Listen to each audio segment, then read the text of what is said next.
I never thought I'd feel like a stranger in my own family until the day my daughter-in-law, Emily, looked me straight in the eyes and said, "This gathering is for family only, Margaret." Those words hung in the air between us, sharp and cold.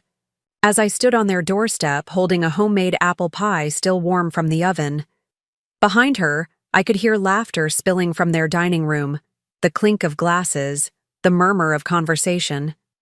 My son David's voice carried above the others, telling some joke that triggered an eruption of delight.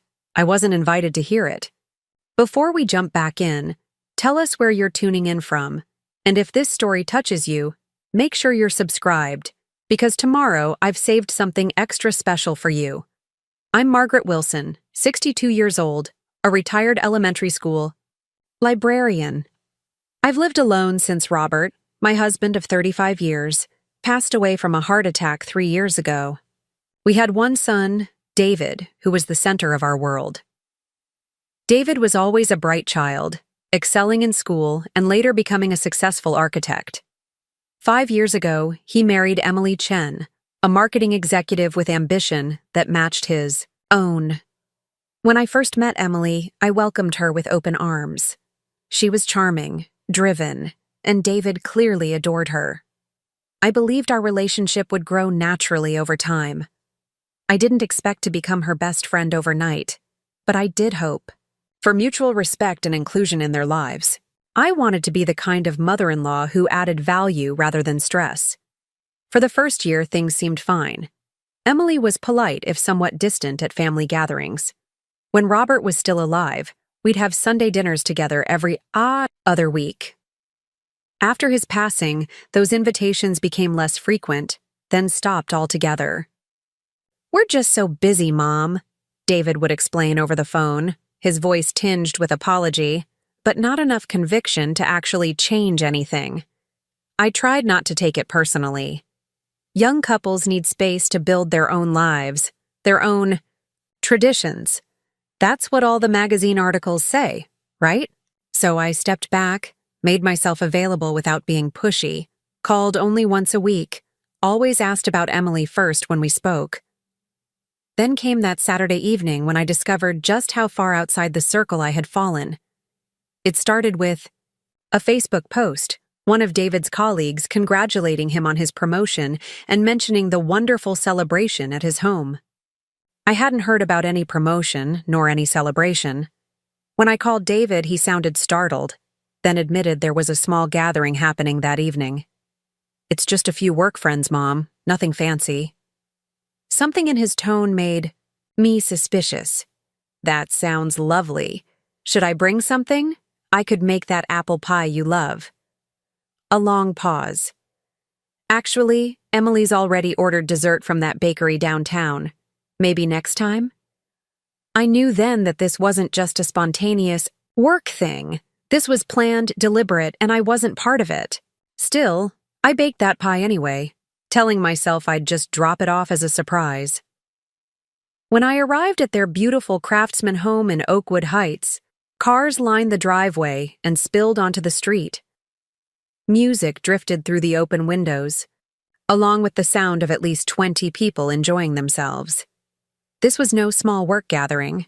This was a party, a significant one, judging by the catering van parked out front. I stood on their porch, apple pie in hand, suddenly feeling foolish but unwilling to retreat. When I rang the doorbell, Emily answered, her face transitioning from hostess smile to tight-lipped annoyance when she saw me. "Margaret," she said, blocking the entrance, "we weren't expecting you." "I just wanted to drop this off for David's promotion," I explained, extending the pie. "I won't stay."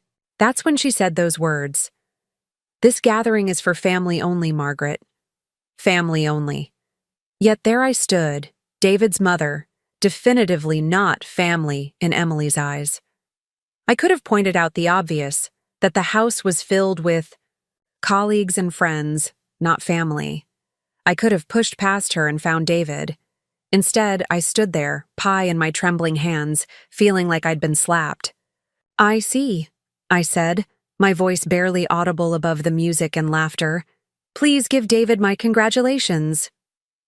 Emily took the pie with a smile that never reached her eyes. I'll tell him you stopped by. As I walked back to my car, I caught a glimpse through the window of David raising a toast, Emily sliding in beside him, my pie disappearing somewhere off to the side, probably headed straight for the trash. That image burned itself into my memory, my son and his wife, illuminated, in the warm light of their home, surrounded by people they considered more important than me. I drove home to my quiet house on Maple Street, the one where David had grown up, where Robert and I had built our life together. The silence felt heavier than usual that night. I sat in Robert's old armchair, wishing he were there to tell me I was overreacting, that these things happen, that I should give them space. But deep down, I knew Robert would have been hurt too. The next morning, I woke up with a new resolve. If I wasn't family to them, then perhaps it was time to redefine what family meant to me. I had spent years accommodating their boundaries, respecting their space, always being the one to reach out. Maybe it was time to create some boundaries of my own. I started by joining a book club at the local library where I used to work. Reconnected with old colleagues, made new friends. I volunteered at the community garden and took a watercolor class at the senior center.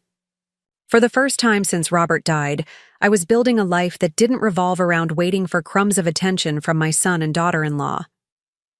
When David called the following week, I let it go to voicemail.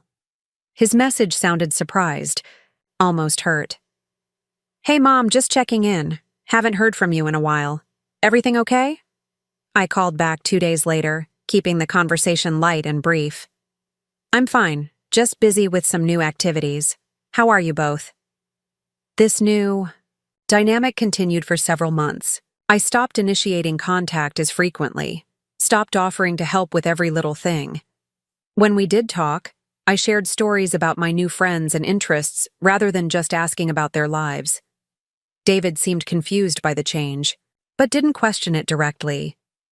Then, out of the blue, Emily called me one Tuesday afternoon. Her voice was warm, friendly in a way I hadn't heard in years. Margaret, it's been too long. David and I were wondering if you'd like to come over for dinner this Friday.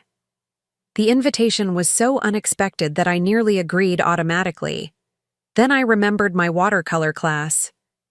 I'm sorry, I have plans on Friday, perhaps another time? The silence on the other end spoke volumes. Emily wasn't used to hearing no from me. Oh, well, what about Saturday then? We really want to see you. The urgency in her tone piqued my curiosity. Saturday should work. Is there a special occasion? No, she said quickly. We just miss you. It's been a while. When I arrived at their house that Saturday, something felt different. Emily greeted me with a hug, something she'd never done before. And David seemed unusually attentive, pulling out my chair, refilling my wine glass before it was even half empty. The conversation flowed easily enough, but there was an undercurrent of tension, like they were building up to something. After dessert, store-bought cheesecake, not homemade, David cleared his throat and exchanged a look with Emily. Mom, we have some exciting news to share. My heart jumped. Were they going to tell me they were expecting a baby? After years of them saying they weren't ready for children, was I finally going to be a grandmother? We're buying a lake house, Emily exclaimed, clasping her hands together. That property on Lake Windermere we've always talked about finally came on the market. I forced a smile. That's wonderful. Congratulations. David leaned forward, elbows on the table. It's a fantastic investment opportunity. The market in that area is booming, and the house itself needs minimal work. Emily nodded enthusiastically. It's perfect. 3 bedrooms, private dock, amazing sunset views. We can use it ourselves on weekends and rent it out during peak season. They continued describing the property in detail.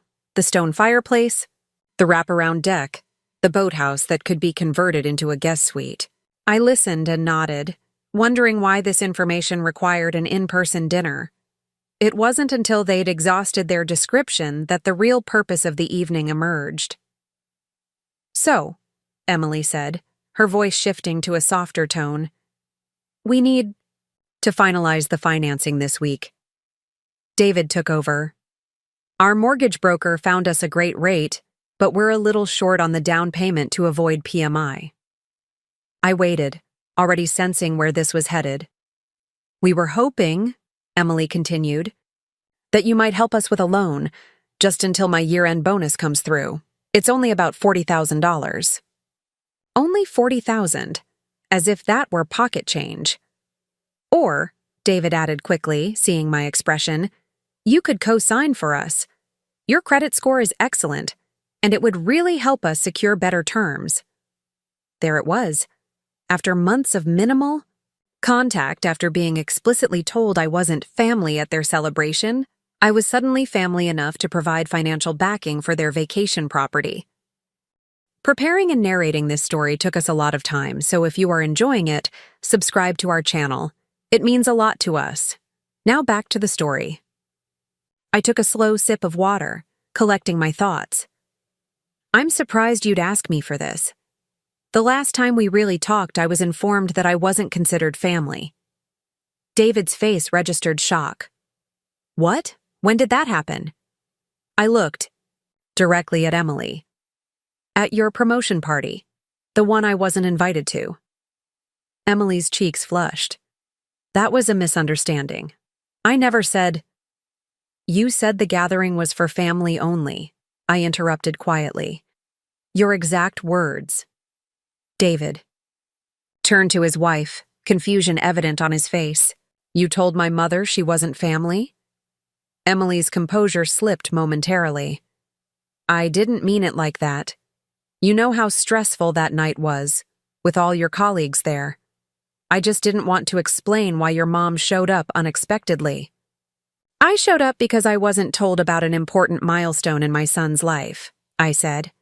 "I had to learn about his promotion from someone else's social media post." The room fell silent. David looked genuinely troubled, while Emily's expression had hardened into something defensive, almost calculating. "Mom," David finally said, "I'm sorry if you felt excluded.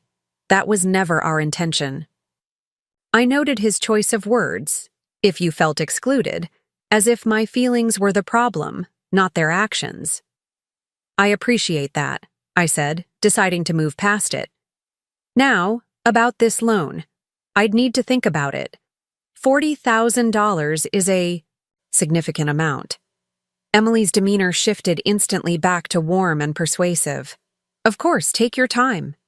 But the seller is expecting an answer by Wednesday, so if you could let us know by Tuesday." "We'd pay you back as soon as Emily's bonus comes through," David added. 6 months? Tops." I nodded non-committally. "I'll consider it. Now tell me more about what you've been up to these past few months. We haven't really talked much." The rest of the evening was strained. David tried to maintain the conversation, but Emily's attention had clearly waned once the financial discussion was tabled. When I left, she gave me another hug, this one feeling even more performative than the first. As I drove home, my mind was racing. The hypocrisy was staggering. I wasn't family enough to celebrate achievements with, but I was family enough to foot the bill for their luxury purchase. What would Robert have done in this situation? He had always been more direct than me, more willing to call out inconsistencies. That night, I pulled out our family financial records. Robert had left everything well organized, with clear instructions. Our modest investments, the life insurance policy, the house that was fully paid off, all of it had been managed with careful planning. We had lived frugally, saving for retirement and for David's future. The money was there. I could write them a check tomorrow if I wanted to. But something stopped me. It wasn't just the principle of the matter, though that certainly played a part. It was a deeper realization that this pattern would continue as long as I allowed it. I would be excluded from their lives until they needed something from me, whether it was money, childcare if they ever had kids, or help during a crisis. I would always be an afterthought, someone to be called upon when convenient, but otherwise kept at arm's length. For the first time, I allowed myself to feel angry, not just hurt, but legitimately angry at how I'd been treated. I had spent years making excuses for their behavior, blaming myself for being too clingy or not understanding their need for independence. But their request had stripped away that self-doubt. This wasn't about me being an overbearing mother-in-law. This was about them seeing me as a resource rather than a person with feelings. By Monday morning, I had made my decision. I called David at his office. "Mom, I'm glad you called. Did you have a chance to think about what we discussed?" "I did," I replied. "I've decided I can't provide the loan or cosign for the lake house." Silence then. "Is it because of what Emily said?"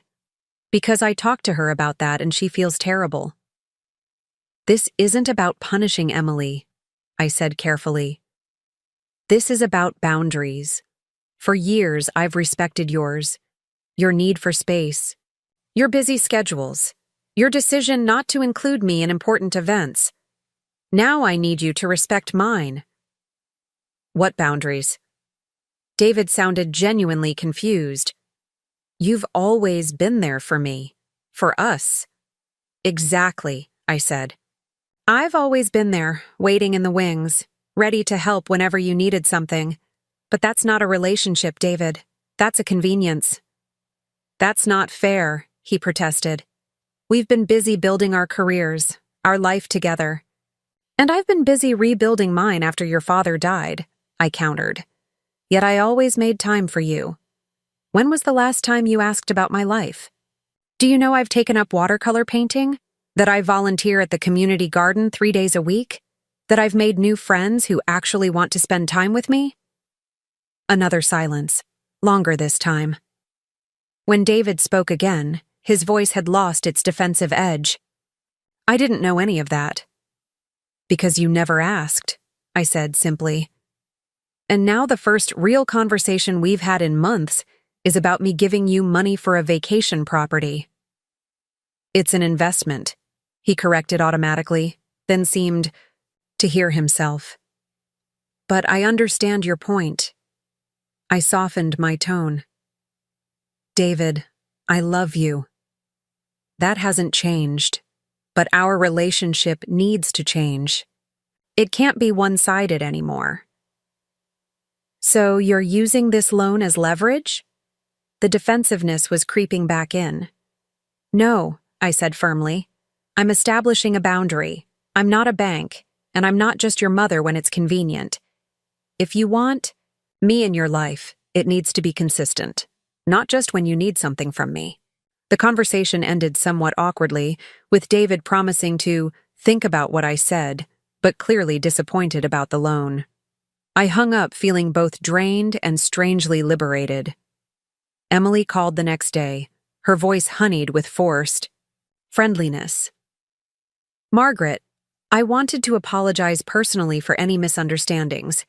That night at the party, I was just stressed and spoke without thinking. I appreciated the effort, even if the timing made the sincerity questionable." "Thank you, Emily. That means a lot." She paused, clearly expecting me to reconsider the loan based on her apology. When I didn't, she pressed on. "So David mentioned you're unable to help with the lake house?" "That's right," I confirmed. "It's not financially feasible for me. Right now." This wasn't entirely true.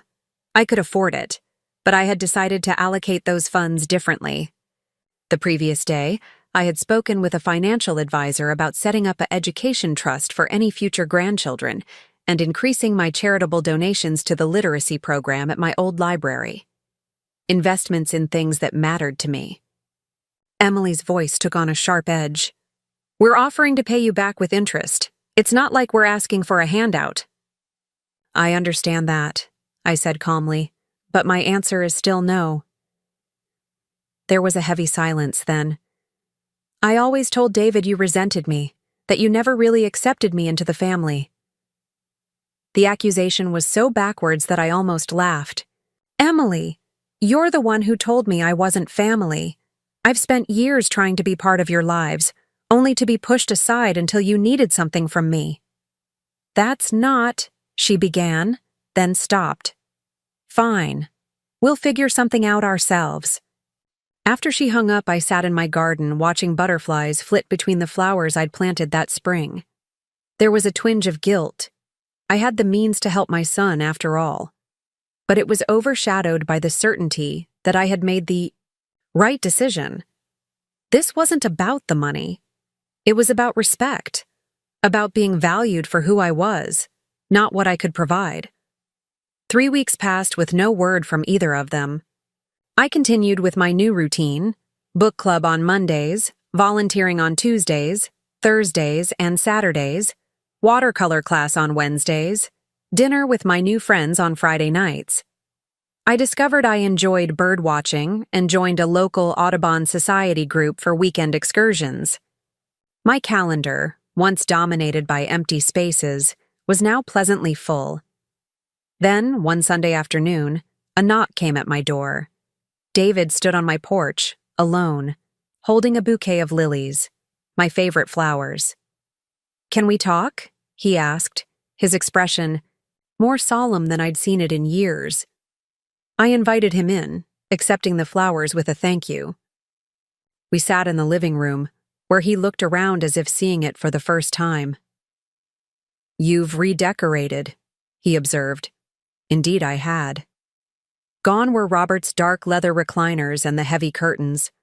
The walls were now a soft sage green, adorned with my own watercolor paintings and photographs from my bird-watching expeditions. Bright, patterned throw pillows added splashes of color to the new cream-colored sofa. I needed a change, I explained. Something that reflected who I am now. David nodded. "It looks good. It looks like you." We sat in silence for a moment before he continued. "We didn't get the lake house." "I'm sorry to hear that," I said, and meant it. Despite everything, I didn't want to see my son disappointed. "Don't be," he said, surprising me. "It was a wake-up call. After you refused the loan, we looked harder at our finances. We're actually carrying a lot more debt than we should be, given our income.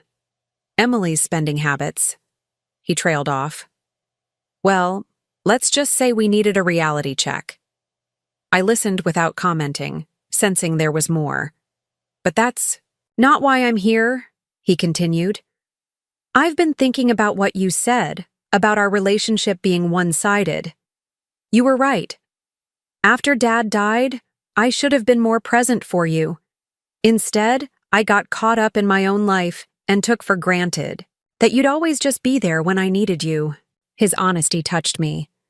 "Thank you for acknowledging that." "I'm sorry, Mom. Truly sorry. Not just about the loan, but about everything. The party, the distance, all of it." He leaned forward, eyes earnest. "And I want you to know, I never knew Emily told you that you weren't family. We've had some serious conversations about that. How are things between you two?" I asked carefully. He sighed. "Strained, to be honest. This situation forced us to address some underlying issues we've been ignoring. Emily's relationship with money, her attitude toward family, my family specifically. We're working on it." I nodded, not wanting to interfere in their marriage issues. "The thing is," David continued, "I don't want to lose you, Mom. These past few weeks, realizing how I've taken you for granted, it's been eye-opening. I don't expect things to change overnight, but I want to try. I want to be part of your life again. Your real life, not just when it's convenient for me." His words were what I had longed to hear, but I remained cautious. "I'd like that, David, but I need you to understand that I've changed too. I'm not just sitting at home waiting for your calls anymore. I have my own life now, my own priorities." "I can see that," he said, gesturing around the room. "And I want to know about all of it. Your painting, your volunteering, those new friends you mentioned? For the next 2 hours, we talked, really talked, for the first time in years. I showed him my watercolor portfolio, told him about the community garden and the reading program I was helping to develop at the library. He listened attentively, asking questions, showing genuine interest.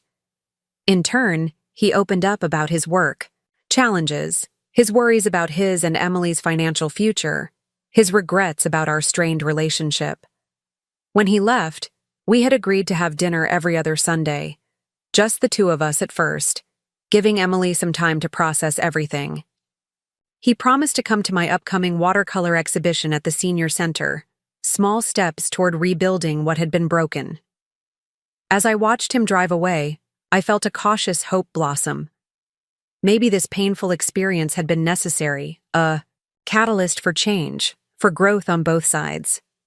I had found my voice, established my boundaries, and in doing so, may have saved our relationship rather than destroyed it. That evening, I sat in my garden with a glass of wine, watching the sunset paint the sky in shades of pink and gold. I thought about Robert, about how proud he would be of me for standing my ground. I thought about David, about the man he was, becoming through this difficult process of self-reflection.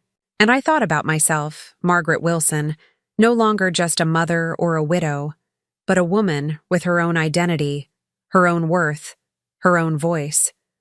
The loan I had refused might have bought a lake house, but what we gained instead was potentially far more valuable, the foundation for an authentic relationship built on mutual respect rather than obligation.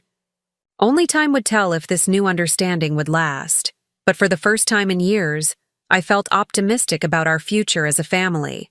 A real family, not just in name or when convenient, but in the ways that truly mattered. When I finally made it inside after standing for nearly 20 minutes on their doorstep, the atmosphere in David and Emily's house was more stifling than the summer heat outside. For 3 years, I'd been dropping hints, making gentle inquiries about their financial situation. The signs were everywhere. The designer clothes Emily wore to family gatherings, the luxury car David had needed for client impressions, the extravagant vacations documented meticulously on social media while their mortgage payments lingered behind schedule. My late husband Robert had always maintained detailed financial records, something I'd continued after his passing. It was because of this habit that I knew exactly how much money I'd lent them over the years, nearly $73,000, that they'd conveniently forgotten to repay. Emily had arranged the living room like a stage set. Fresh flowers in crystal vases, plush decorative pillows perfectly arranged on their sectional sofa, a tray of untouched pastries that I knew came from the expensive French bakery downtown. It was a performance designed to convey success and stability, but I could see through the carefully constructed facade. The throw pillows strategically covered a wine stain on the couch. The flowers distracted from the water damage in the corner ceiling. The pastries were an unnecessary expense for people who could barely afford their mortgage payments. "Margaret, please sit." Emily gestured toward the armchair opposite the sofa, the one positioned directly under the air conditioning vent. She knew I hated being cold. It was a subtle power move, one of many I'd endured over the years. I chose the corner of the sofa instead, noting the flash of irritation that crossed her face. David entered from the kitchen carrying a tray with coffee and 3 delicate porcelain cups that I recognized as wedding gifts from his father's sister. Emily had once told me she found them quaint and old-fashioned. Apparently, they were now deemed appropriate for impressing me. "Mom, it's good to see you," David said, his smile not quite reaching his eyes. He'd lost weight since I'd last seen him, and the circles under his eyes suggested he wasn't sleeping well. Financial stress had a way of manifesting physically, something I remembered all too clearly from the early years of my marriage when Robert and I had struggled to make ends meet. "David, you look tired," I said, accepting the coffee cup. "Are you sleeping enough?" Before he could answer, Emily interjected. "We've both been working so hard. David's new project is demanding, and my promotion has me traveling more than expected. You know how it goes. Success requires sacrifice. I nodded, sipping my coffee to hide my expression. Success hadn't paid their bills, judging by the collection. Notices I'd spotted in their mail pile by the door. I wondered if this was why they'd finally invited me over after months of strained phone calls and canceled plans. Money had a way of bringing people together, especially when one person had it and the others needed it. So, I said, setting down my cup. Tell me about this promotion, Emily. What exactly does a senior marketing director do? Emily launched into a detailed explanation filled with corporate jargon and name-dropping. I listened patiently, noting how she emphasized the prestige of her position while carefully avoiding any mention of her actual salary or the financial benefits of her new role. David watched her with something like desperation in his eyes, nodding enthusiastically at all the right moments. That sounds very impressive, I said when she finally paused for breath. You must be proud, David. Absolutely, he replied quickly. Emily's crushing it at work. Her team respects her so much. I turned my attention to him. And your architectural project? The one keeping you up at night? David shifted uncomfortably. It's challenging but rewarding. The client is demanding, but influential. If we pull this off, it could mean bigger projects down the line. If? I asked, catching the conditional. Emily shot him a look. When? She corrected. When we pull it off. David's being modest. His designs are revolutionary. The client loves them. The choreographed nature of their responses made me weary.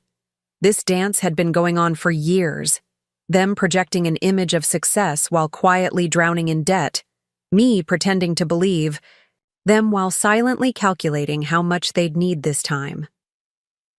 After another 20 minutes of superficial conversation, Emily finally revealed the true purpose of my visit. She set down her coffee cup with deliberate care and reached for David's hand, another stage gesture meant to convey unity. Margaret, she began, her voice taking on that saccharine quality I'd come to recognize as her asking for money tone. We've been meaning to discuss something important with you. Yes? I kept my face neutral, though I already knew what was coming. David cleared his throat. Mom, you know that property on Lakeside Drive?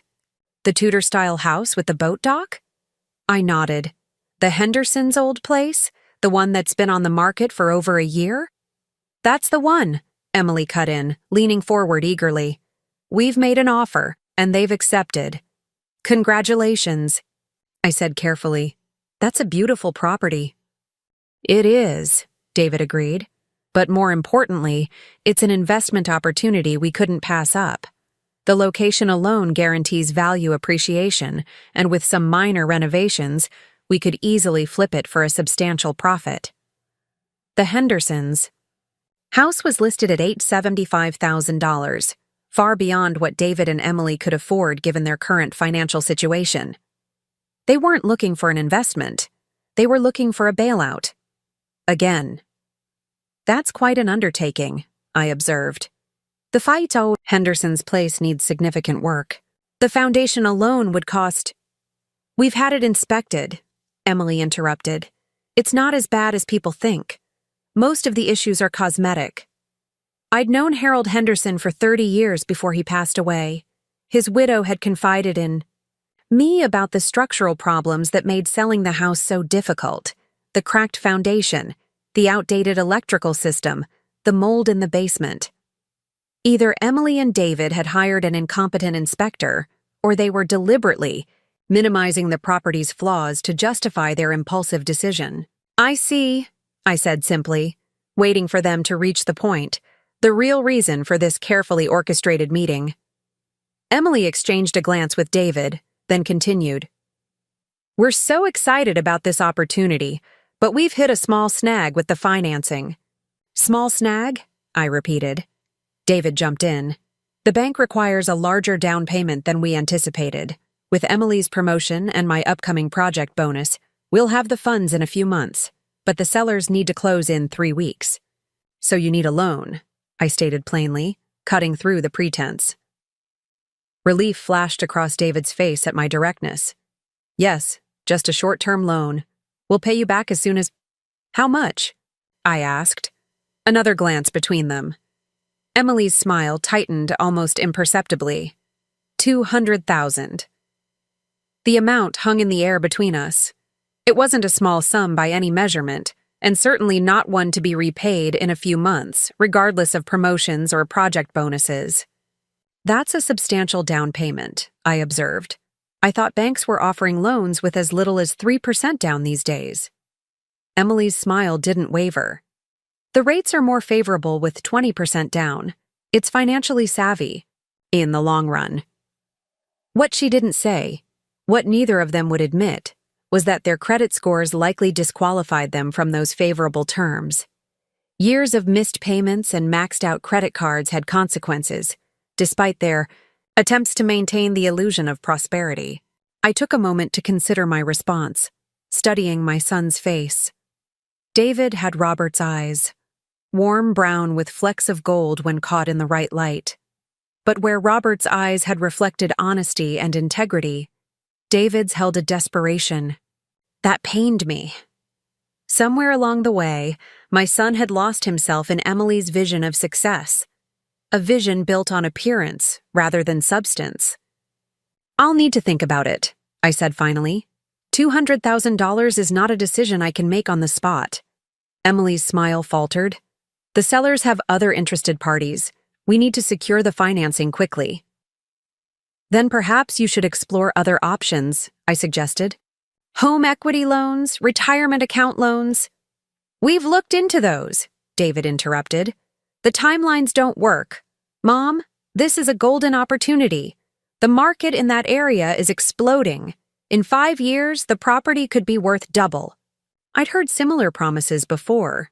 The can't-miss investment that had lost them $30,000. The guaranteed return business venture that had collapsed within 6 months. The perfect rental property that had stood vacant for a year before they'd sold it at a loss. As I said, I need time to consider, I repeated firmly. Financial decisions of this magnitude require careful thought. Emily's facade finally cracked. What's there to think about? You're sitting on that house that's way too big for just you, plus whatever Robert left you. It's not like you're using the money. The callousness of her statement momentarily stunned me into silence. David looked mortified. Emily, he hissed, that's not— It's fine, David, I said, gathering my composure. Emily's entitled to her opinion. I stood, smoothing my skirt with practiced dignity. I'll review my finances and let you know my decision in a few days. Now, if you'll excuse me, I have a commitment this afternoon. David jumped up. Mom, wait, Emily didn't mean— Yes, she did, I interrupted gently. And that's okay. Clarity is important when financial matters are involved. Emily remained, seated, her expression a mixture of frustration and calculation. I knew she was already formulating a new approach, a different angle to extract what she wanted. I'll see myself out, I said, moving toward the door before either of them could respond. As I drove home, my hands gripped the steering wheel with unnecessary force. Emily's words echoed in my mind. It's not like you're using the money. As if the years of hard work and careful saving that Robert and I had done were merely a convenience for David and Emily to exploit. As if my financial security was somehow unjustified because I lived alone in the house where I'd raised my family. The beautiful spring day seemed at odds with my turbulent thoughts. Cherry blossoms lined the streets of our neighborhood, their delicate pink petals swirling in the breeze. Robert and I had planted our own cherry tree in the backyard the year David was born. It still bloomed faithfully each spring, a living memorial to the life we'd built together. When I pulled into my driveway, I noticed my neighbor Grace working in her garden. She waved, and I found myself walking over instead of going inside. Grace had moved in 5 years ago after her own husband passed away. Over time, we'd developed a friendship based on shared experiences and mutual respect. "You look like you could use a glass of lemonade," she observed, removing her gardening gloves. "Bad day?" "Complicated," I replied with a sigh. "Family matters." Grace nodded knowingly. "The most complicated kind. Come sit." We settled on her porch, and I found myself recounting the entire interaction with David and Emily. Grace listened without interruption, her weathered face thoughtful. 200,000, she whistled when I finished. "That's not a loan, that's a gift. They don't intend to pay it back." "I know," I admitted, "just like they haven't repaid any of the other loans over the years." "So why are you even considering it?" Grace asked bluntly. Her question caught me off guard. Why was I considering it? Out of habit? Obligation? The desperate hope that this time would be different? "He's my son," I said finally. "My only child." Grace's expression softened. "Margaret, being a good mother doesn't mean being an ATM. Sometimes love means saying no." Her words stayed with me as I returned home and settled into Robert's old study, now my office. The room had changed over the years. Lighter curtains, a more comfortable chair, my watercolor supplies arranged neatly on the side table. But Robert's presence remained in the books lining the shelves and the old globe in the corner. I opened the bottom drawer of the desk and removed a leather-bound ledger. Robert had been meticulous about tracking our finances, a habit I'd continued after his death. Every loan to David and Emily was recorded there in black and white. Dates, amounts, supposed purposes, promised repayment timelines. None had been repaid in full. Most hadn't been repaid at all. The total was staggering, nearly $173,000 over 8 years. Add the requested $200,000, and we'd be approaching $400,000. Almost $500,000 poured into the black hole of David and Emily's financial mismanagement. I closed the ledger and leaned back in my chair, trying to imagine what Robert would say in this situation. He'd been firm but fair with David growing up, setting clear boundaries and expectations. When had those boundaries dissolved? When had I stopped being a parent and become a resource to be exploited? My phone buzzed with a text from David. "Mom, I'm sorry about today. Emily was out of line. Can we talk tomorrow?" As I considered my response, another text arrived. "The sellers need an answer by Friday. Please, Mom. This is important." The desperation in his messages confirmed what I already knew. They had no backup plan. They'd made an offer they couldn't afford, assuming I would cover the shortfall as I always had. Instead of replying immediately, I opened my laptop and searched for the property listing. The Tudor house on Lakeside Drive appeared on my screen, its stone facade and sweeping waterfront views undeniably beautiful. But the listing confirmed my suspicions. Needs TLC, great potential for the right buyer, sold as is, all real. Estate euphemisms for serious problems. I searched further, finding the property tax records and history. The Hendersons had purchased the house 40 years ago for $95,000. Today's asking price reflected decades of lakefront property appreciation, but the house itself had not been substantially updated since the 1980s.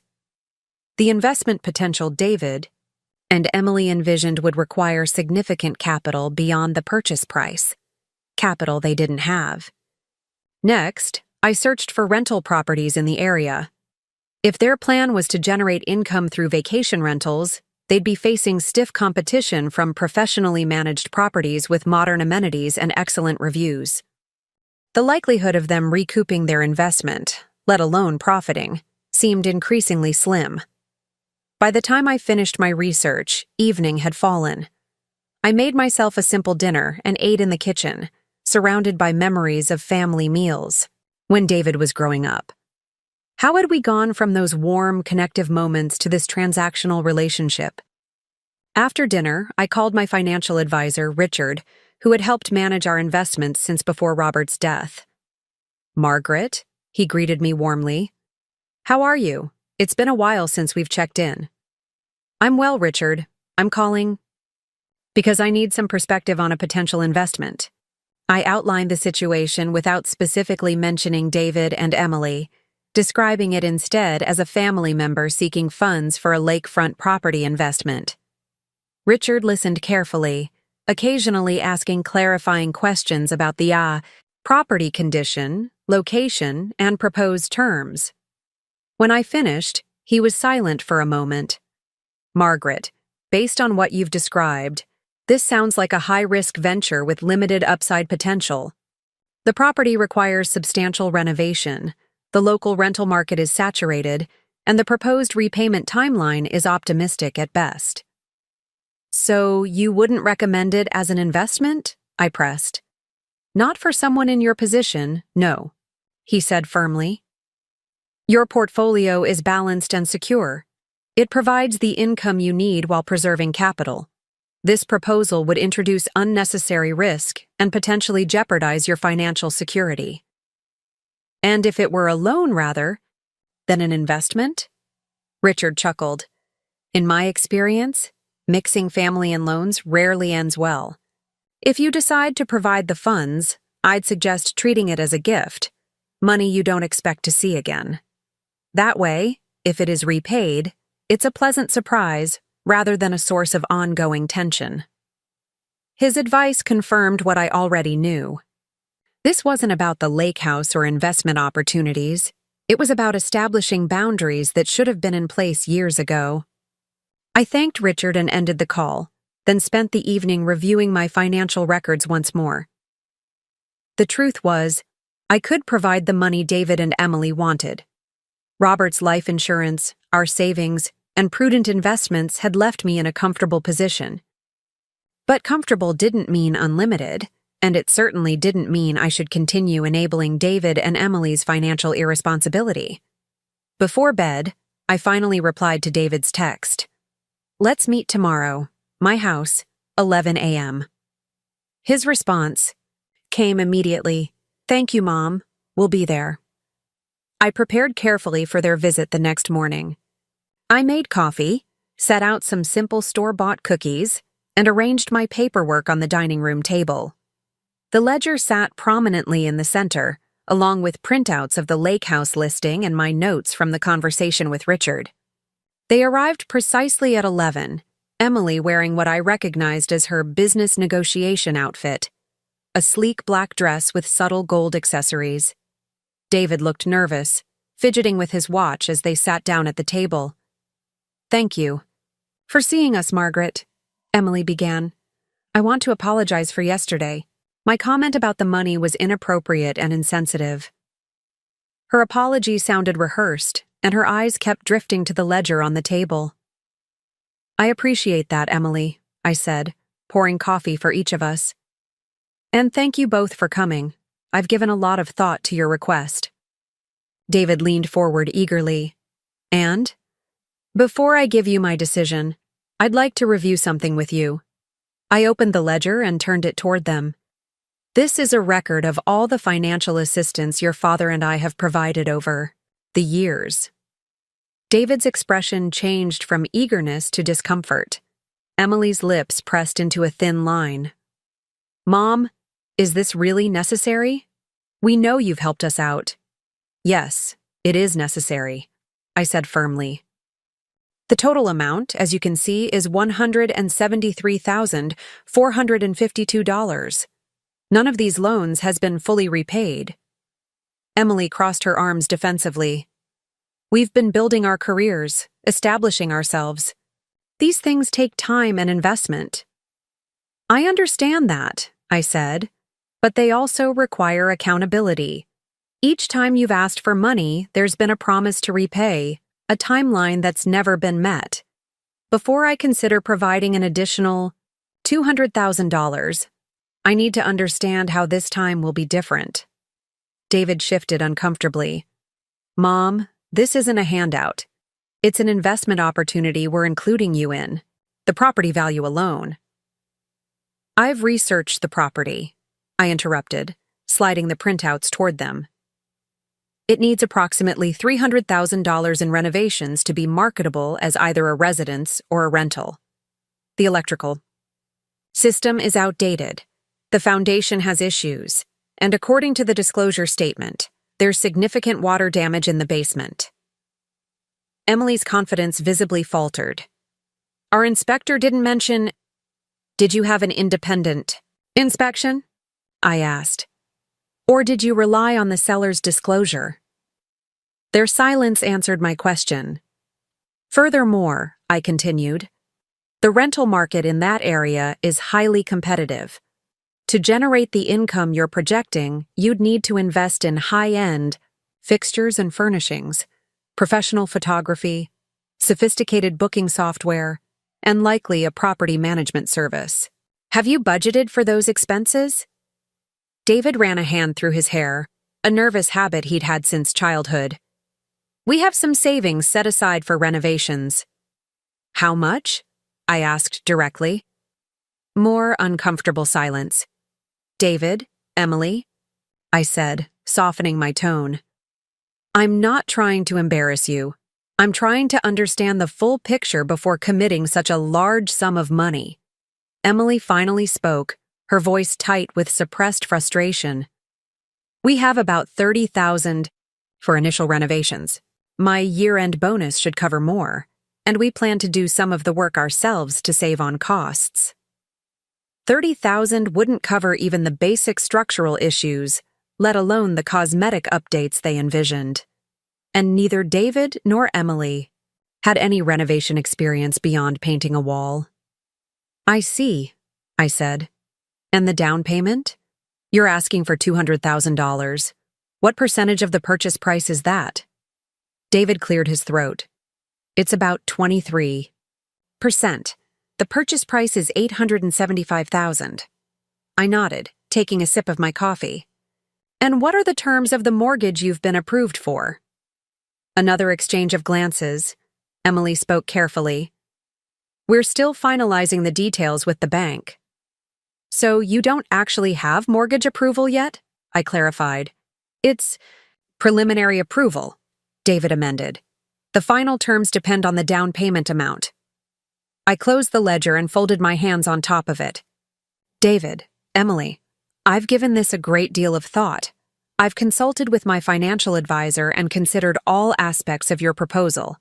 I've decided that I cannot provide the $200,000 you're requesting. The shock on their faces would have been comical under different circumstances. Emily recovered first, her expression hardening. Is this because of what I said yesterday? Because I apologized for that. No, I said firmly. This is because it would be financially irresponsible for all of us. The property requires far more investment than you've planned for. You don't have secure mortgage approval, and frankly, your history of repaying loans doesn't inspire confidence. David looked stunned. Mom, we've never not paid you back. I tapped the ledger. According to my records, you've repaid approximately $7,000 of the $173,000 you've borrowed. That's about 4%. But those were different circumstances, he protested. Small loans for emergencies or opportunities. This is a solid investment. It's a speculative investment at best, I corrected. And my decision stands. I won't be providing the funds. Emily stood abruptly, her chair scraping against the hardwood floor. I knew this was a waste of time. I told you she wouldn't understand. Emily, David cautioned, reaching for her arm. She shook him off. No, I'm done pretending. Your mother has never approved of me, never thought I was good enough for you. And now she's using money to control us, to punish me. That's not true, I said calmly. This isn't about approval or punishment. It's about responsibility, mine and yours. Emily gathered her purse, her movements sharp with anger. Come on, David. We can find the money elsewhere. David hesitated, torn between his wife and his mother. Mom, please reconsider. This property is perfect. We might not get another opportunity like this. Perhaps that's for the best, I suggested gently. Sometimes the opportunities we miss are blessings in disguise.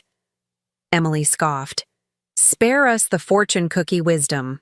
Let's go, David. To his credit, my son didn't immediately follow his wife to the door. He looked at me with genuine distress. Mom, I don't want to leave like this. Can we talk more about this? Of course, I said, but my decision about the loan is final. Emily called from the entryway. David, now! He stood reluctantly. I'll call you, he promised, before following his wife out the door. After they left, I sat in the quiet of my dining room, emotions washing over me in waves, sadness, regret, but also a surprising sense of relief. For years, I'd been enabling their financial irresponsibility, hoping that one day they'd learn from their mistakes.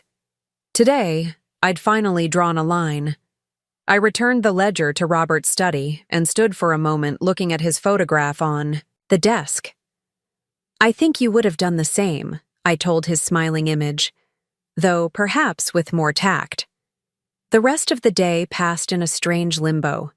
I expected angry calls or texts, but none came. By evening, the silence had become concerning, enough that I sent a brief message to David. I hope you're okay. I love you. No response. That night, I slept fitfully, my dreams filled with fragmented images of David as a child, reaching for my hand, then pulling away. When morning came, I felt drained but resolute. I had made the right decision, even if it cost me my relationship with my son in the short term.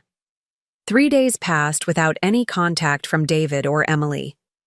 I went about my routine, volunteering at the library, attending my book club, working in my garden, but their absence weighed on me. On the 4th day, my doorbell rang unexpectedly. When I opened the door, David stood alone on the porch, looking haggard but determined. Can I come in? He asked quietly. I stepped aside, heart pounding with a mixture of hope and apprehension. Of course. We sat in the living room, the silence between us heavy with unspoken words. David looked around, his gaze landing on the family photographs arranged on the bookshelf, images of happier times when our relationships weren't defined by financial transactions. I'm sorry about the other day, he finally said. Emily was upset. We both were. I understand, I said. Disappointment can be difficult to process. He nodded, then took a deep breath. You were right, about all of it. We don't have mortgage approval. We were counting on your money to secure favorable terms. Without it, the rates they're offering are prohibitive. I see, I said, keeping my voice neutral. And the inspection, he continued. It was cursory at best.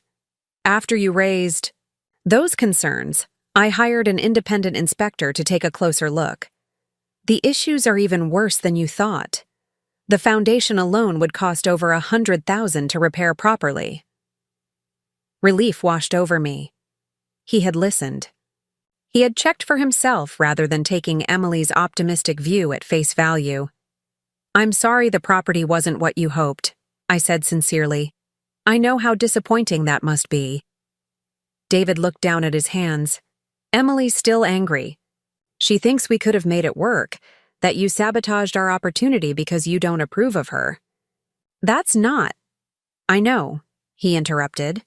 I know that's not true, but Emily, she has certain expectations about lifestyle, about what success looks like. When reality doesn't match those expectations, she struggles.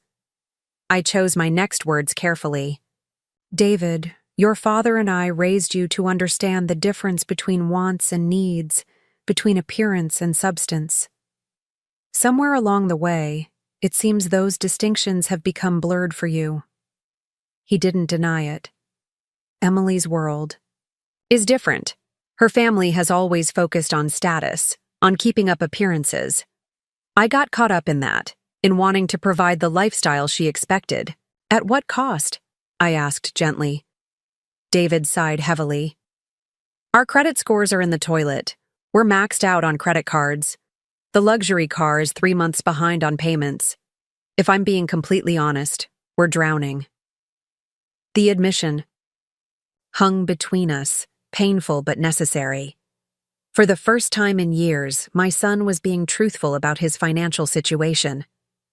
"Thank you for telling me," I said. "That can't have been easy." "It wasn't," he admitted. "But after what happened, after looking at that ledger and realizing how much we've already taken, I had to face reality." "What will you do now?" I asked. He squared his shoulders, looking more like his father than I'd seen in years. "We've withdrawn our offer on the lake house. I've started looking into financial counseling services. Emily's resistant, but I've made it clear this isn't optional. We need help." Pride swelled in my chest. This was the son I'd raised, responsible, capable of acknowledging mistakes and taking steps to correct them. "That sounds like a good plan," I said. "Professional guidance can make a significant difference." David hesitated, then continued. "I've also started looking at our budget. Really looking at it. The car has to go. We're considering downsizing our apartment. It's going to be a difficult adjustment for Emily, but it's necessary." "These changes won't be easy," I acknowledged, "but they're important steps toward financial health." He nodded, then looked at me directly. "Mom, I want to start repaying what we've borrowed. Not all at once. I know that's not possible right now, but systematically, with a real plan. Even if it's just a small amount each month to start.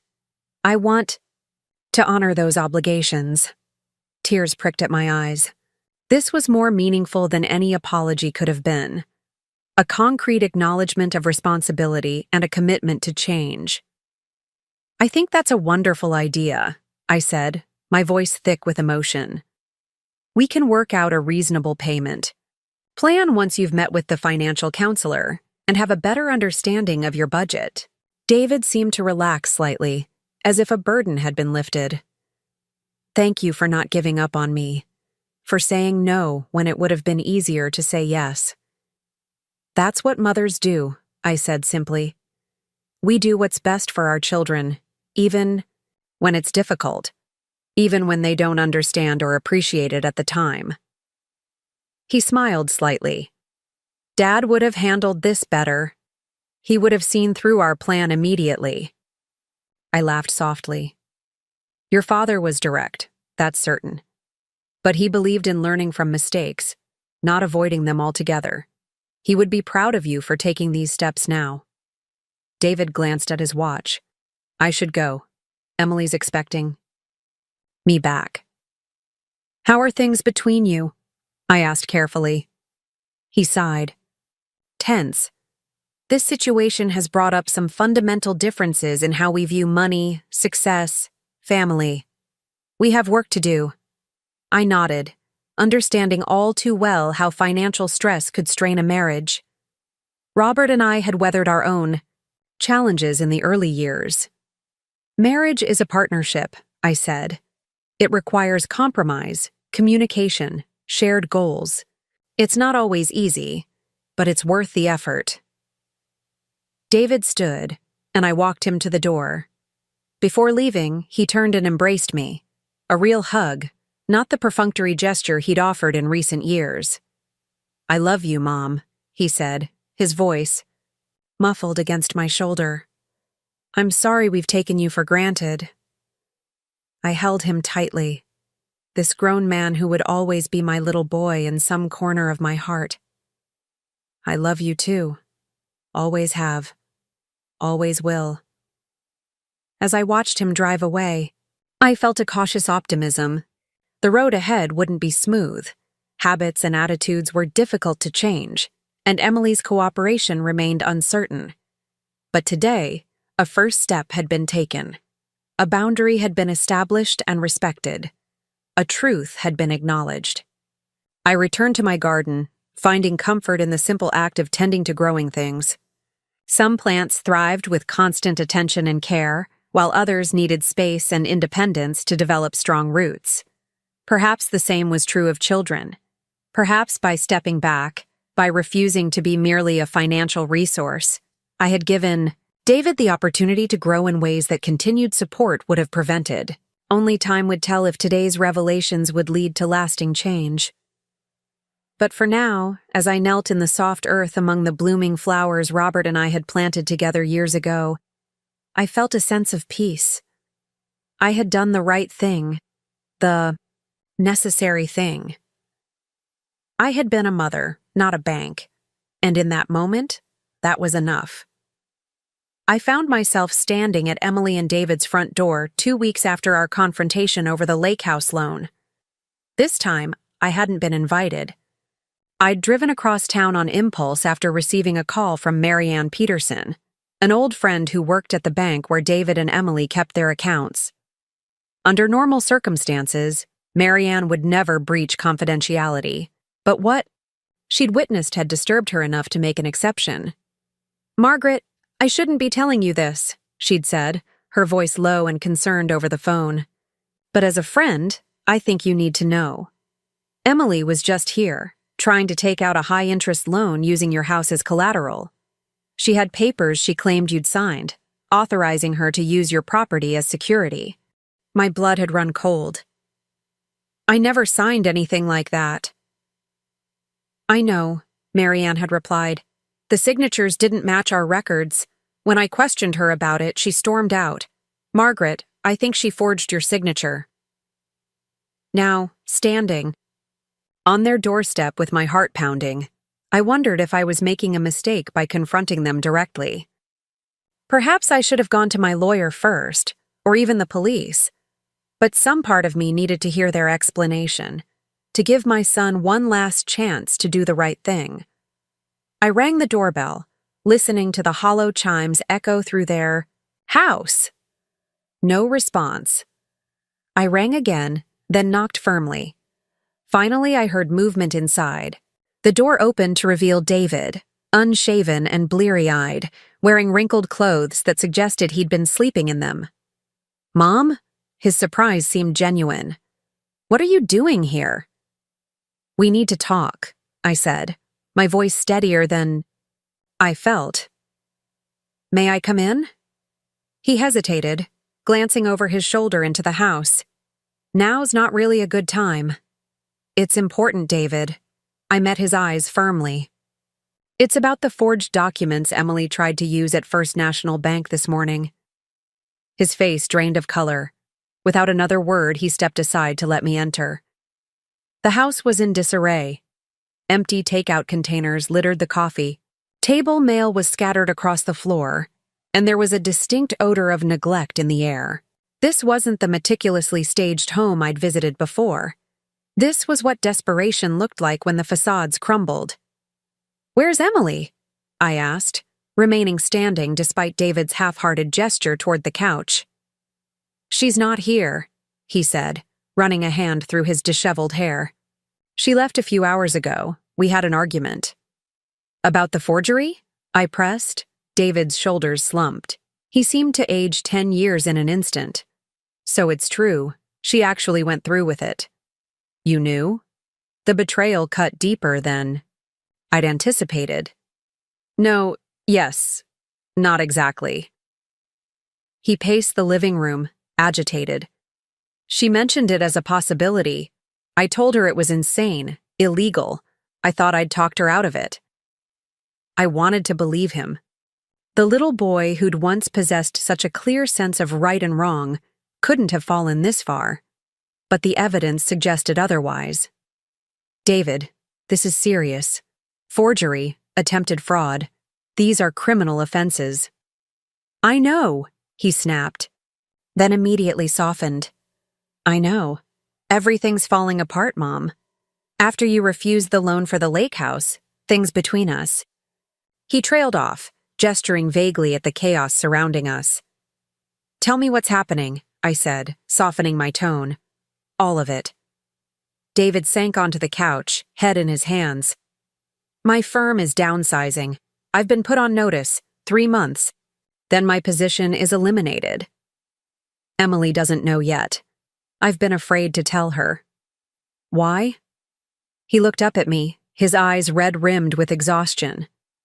Because our entire life is built on appearances. The right address, the right car, the right vacations. When I first met Emily, I was impressed by her confidence, her ambition.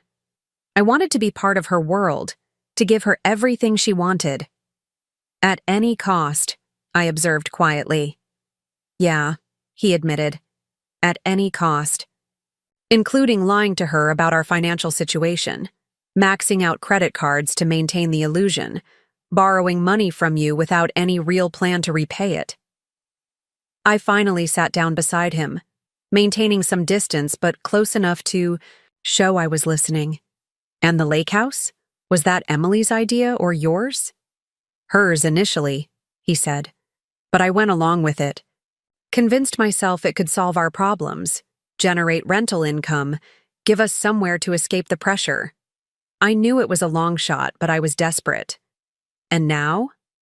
Now I'm more desperate than ever. He laughed hollowly. The credit? Card companies are calling daily. The car was repossessed last week. Emily's talking about moving in with her parents, but she doesn't want them to know how bad things really are. So she decided that forging my signature was the solution? My voice hardened despite my efforts to remain calm. David shook his head. It wasn't like that. I mean, it was wrong, completely wrong. But in her mind, she was just expediting things. She convinced herself you'd come around eventually, that you were just being difficult to make a point. The casual dismissal of my boundaries was so typical of Emily's attitude toward me that I almost laughed. Almost. Does she understand that she could go to jail for this? David's face paled further. Please, Mom, don't press charges. She made a terrible mistake, but what? I interrupted, anger finally breaking through. But she's family? Funny how I'm suddenly family when it's convenient, when you need money, or when you need me to overlook criminal behavior.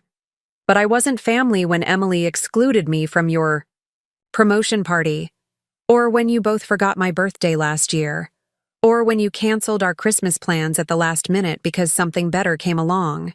My words hung in the air between us, harsh but true. David didn't try to deny them. You're right, he said quietly. We've treated you terribly. I've let this happen.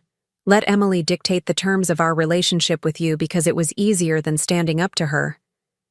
I've been a coward. His admission surprised me. It was the most honest he'd been in years. David, I don't want to see Emily arrested, or you. But this can't continue.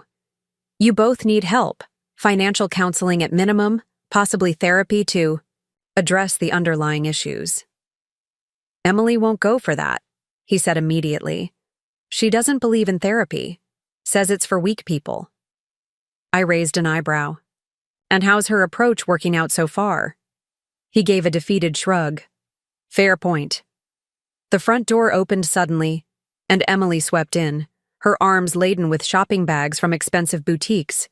She froze when she saw me, her expression cycling, rapidly from shock to guilt to defiance. Margaret, she said stiffly. What a surprise. The shopping bags told me everything I needed to know about her coping mechanisms. While their financial world crumbled around them, Emily's response was to spend money they didn't have on things they couldn't afford. Emily, I acknowledged. I was just discussing with David the matter of my forged signature at First National Bank this morning.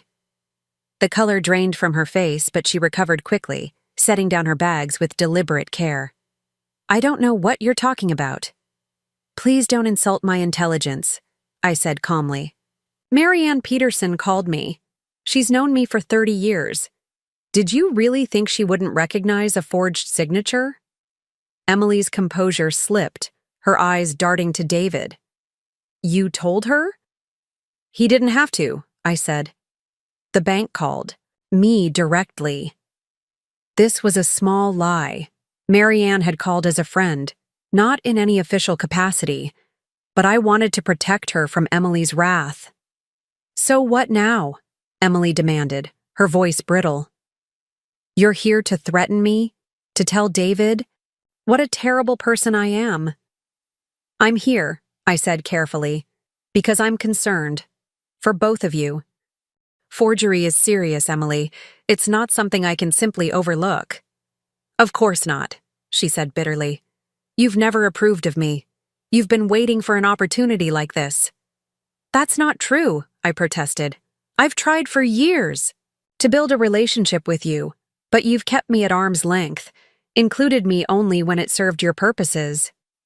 Because you judge everything I do. Emily's voice rose.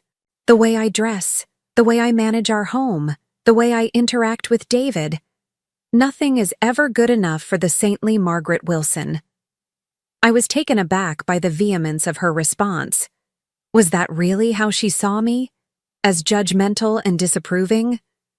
Emily, David interjected, that's not fair. Mom has been nothing but supportive of us. Supportive? Emily scoffed. Is that what you call refusing to help us with the lake house?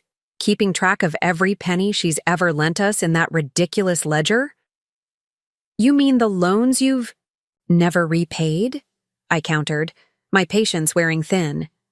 The money that disappeared into designer clothes and luxury vacations while you complained about not being able to afford a house? Emily's face contorted with anger. See? Judgmental. You have no idea what it's like trying to maintain appearances in our social circle. These aren't frivolous expenses. They're necessary investments in our image, our professional brand. Your professional brand, I repeated slowly. Is that more important than your integrity, your financial security, your relationship with family? Don't lecture me about family, Emily snapped. You've never treated me like family. I've always been an outsider, the woman who took your precious son away. The accusation stung, partly because there was a kernel of truth in it. I had struggled initially when David first brought Emily home, not because she wasn't good enough, but because her values seemed so different from those we'd raised David with. But I had tried to overcome those reservations, to welcome her despite our differences. That's not true, I said quietly. I've made every effort to include you, to respect your place in David's life. But respect goes both ways, Emily. And lately, it seems like I'm only family when you need something from me. Oh, please, Emily rolled her eyes. Like you don't use your poor widow status to manipulate David's guilt whenever it suits you. Emily? David looked horrified. That's enough. I felt a strange calm settle over me. Whatever doubts I'd had about my decision to confront them directly were gone. The situation was even worse than I'd feared. I think, I said carefully, that we all need some time to cool down and consider our options. What options? Emily demanded.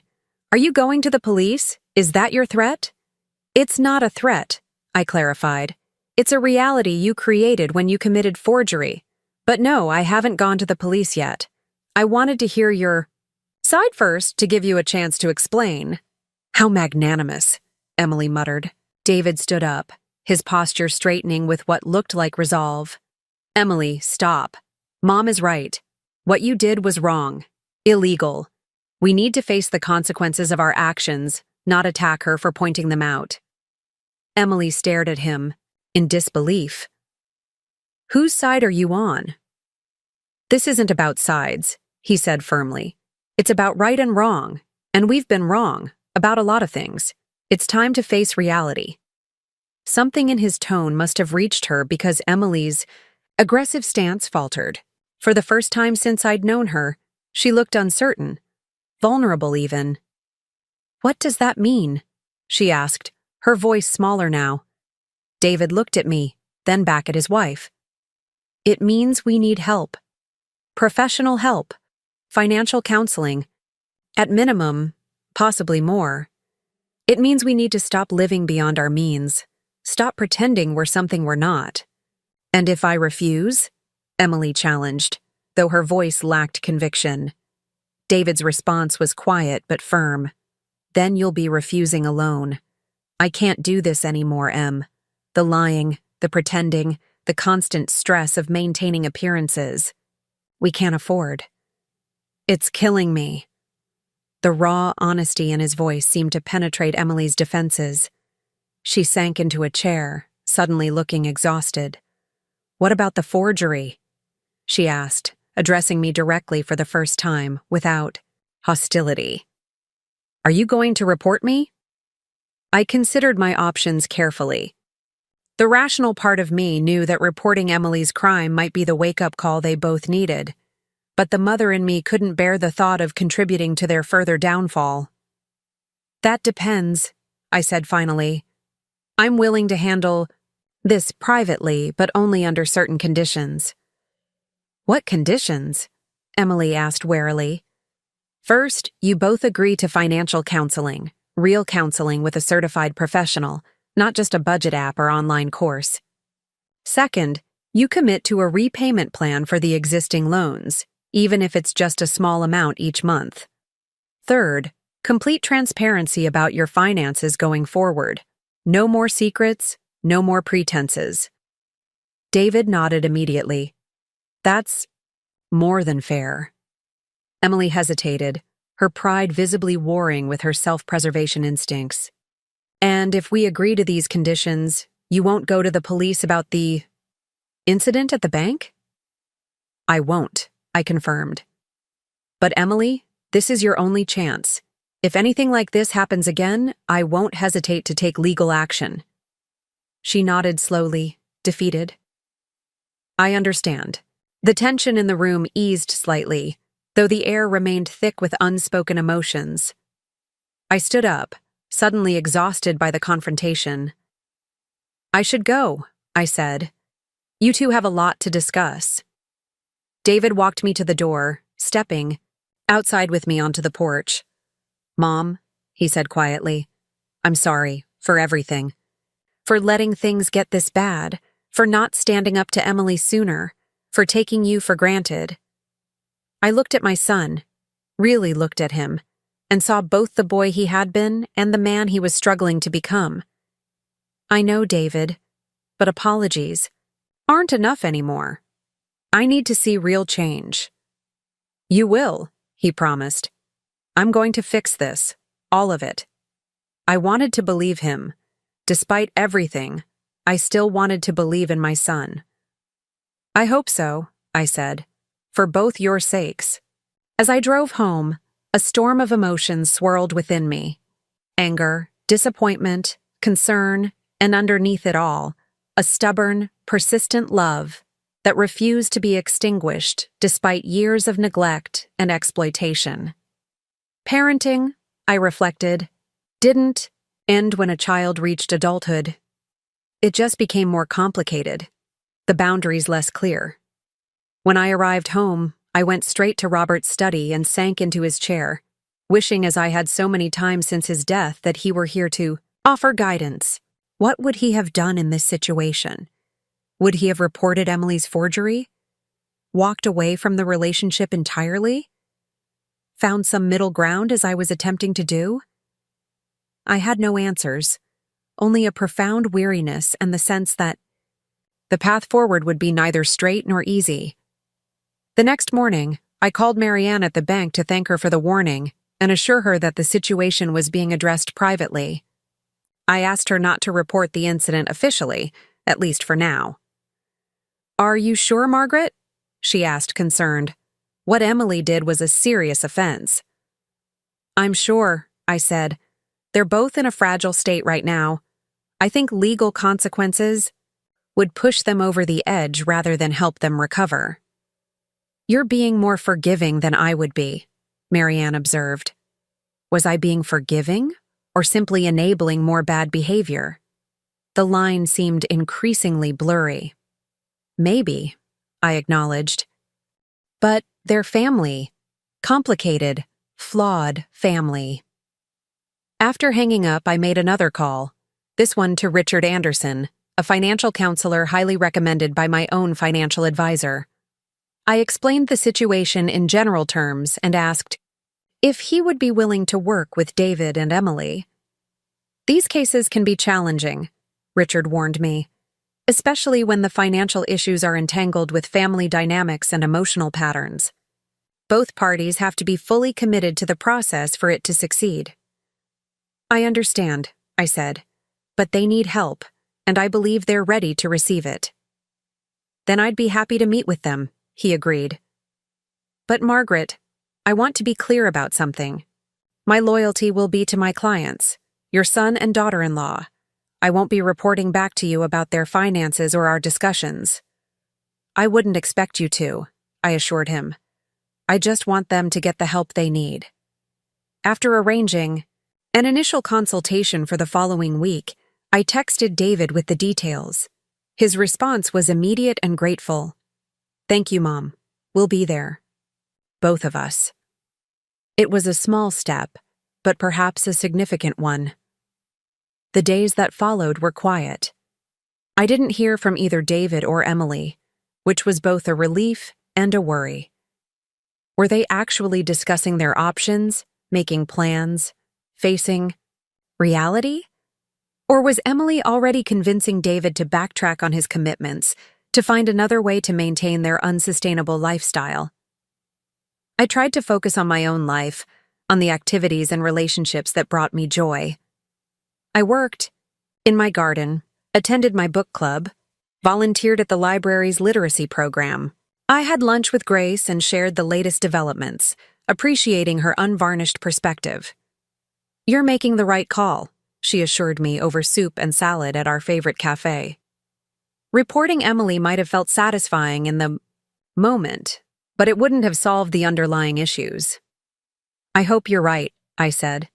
Sometimes I wonder if I'm just being a pushover, allowing them to manipulate me again. Grace shook her head firmly. Setting conditions isn't being a pushover, Margaret. It's establishing boundaries. The key is sticking to them, even when it gets difficult. Her words stayed with me, a reminder that compassion and boundaries weren't mutually exclusive. I could choose mercy over justice in this particular instance while still maintaining the boundaries I'd established. The day of David and Emily's appointment with Richard Anderson arrived. I found myself checking my phone.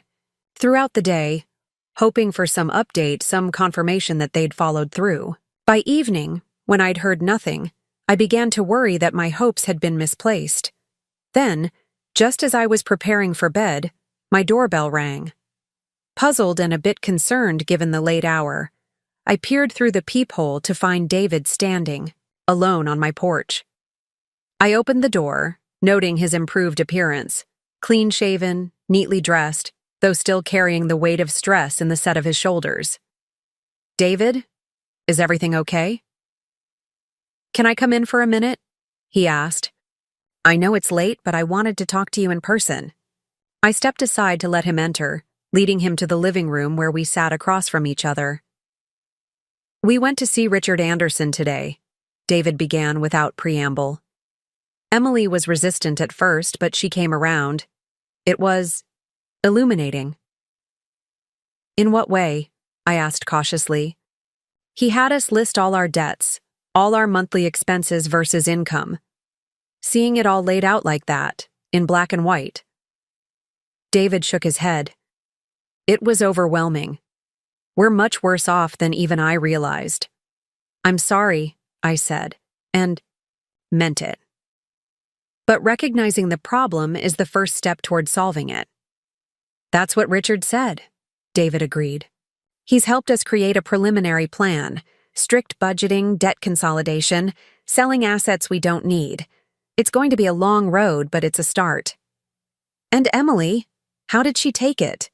David sighed. It was hard for her. Is hard for her.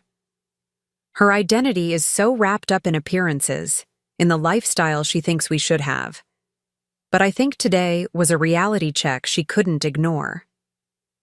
That's encouraging, I said carefully, not wanting to seem too pessimistic, but also wary of false hope. There's something else, David continued, reaching into his pocket and pulling out an envelope. This is for you.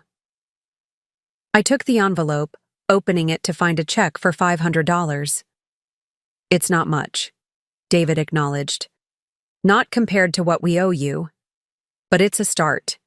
We've committed to paying you $500 every month until the debt is cleared. Richard helped us build it into our budget as a non-negotiable expense. The amount was modest compared to the total debt, but the gesture itself was significant. This wasn't a vague promise for the future. It was a concrete action, a tangible commitment. "Thank you," I said, emotion thickening my voice. "This means a lot, David." "It's the least we can do," he replied. "Literally, the least. I wish it could be more." "It will be eventually," I assured him. "One step at a time." David nodded, then hesitated before continuing. "There's something else I wanted to talk to you about. Emily and I have been doing a lot of thinking, a lot of talking since your visit, about our relationship with you, about the way we've treated you." "And?" I prompted when he paused. "And we owe you an apology, a real one, not just words." Emily's understanding of family is complicated. Her own parents' relationship is based on transactions, appearances. Love was conditional growing up for her, but that's not an excuse for how she's treated you. "What about you?" I asked. "What's your excuse?" David looked genuinely pained. "I don't have one.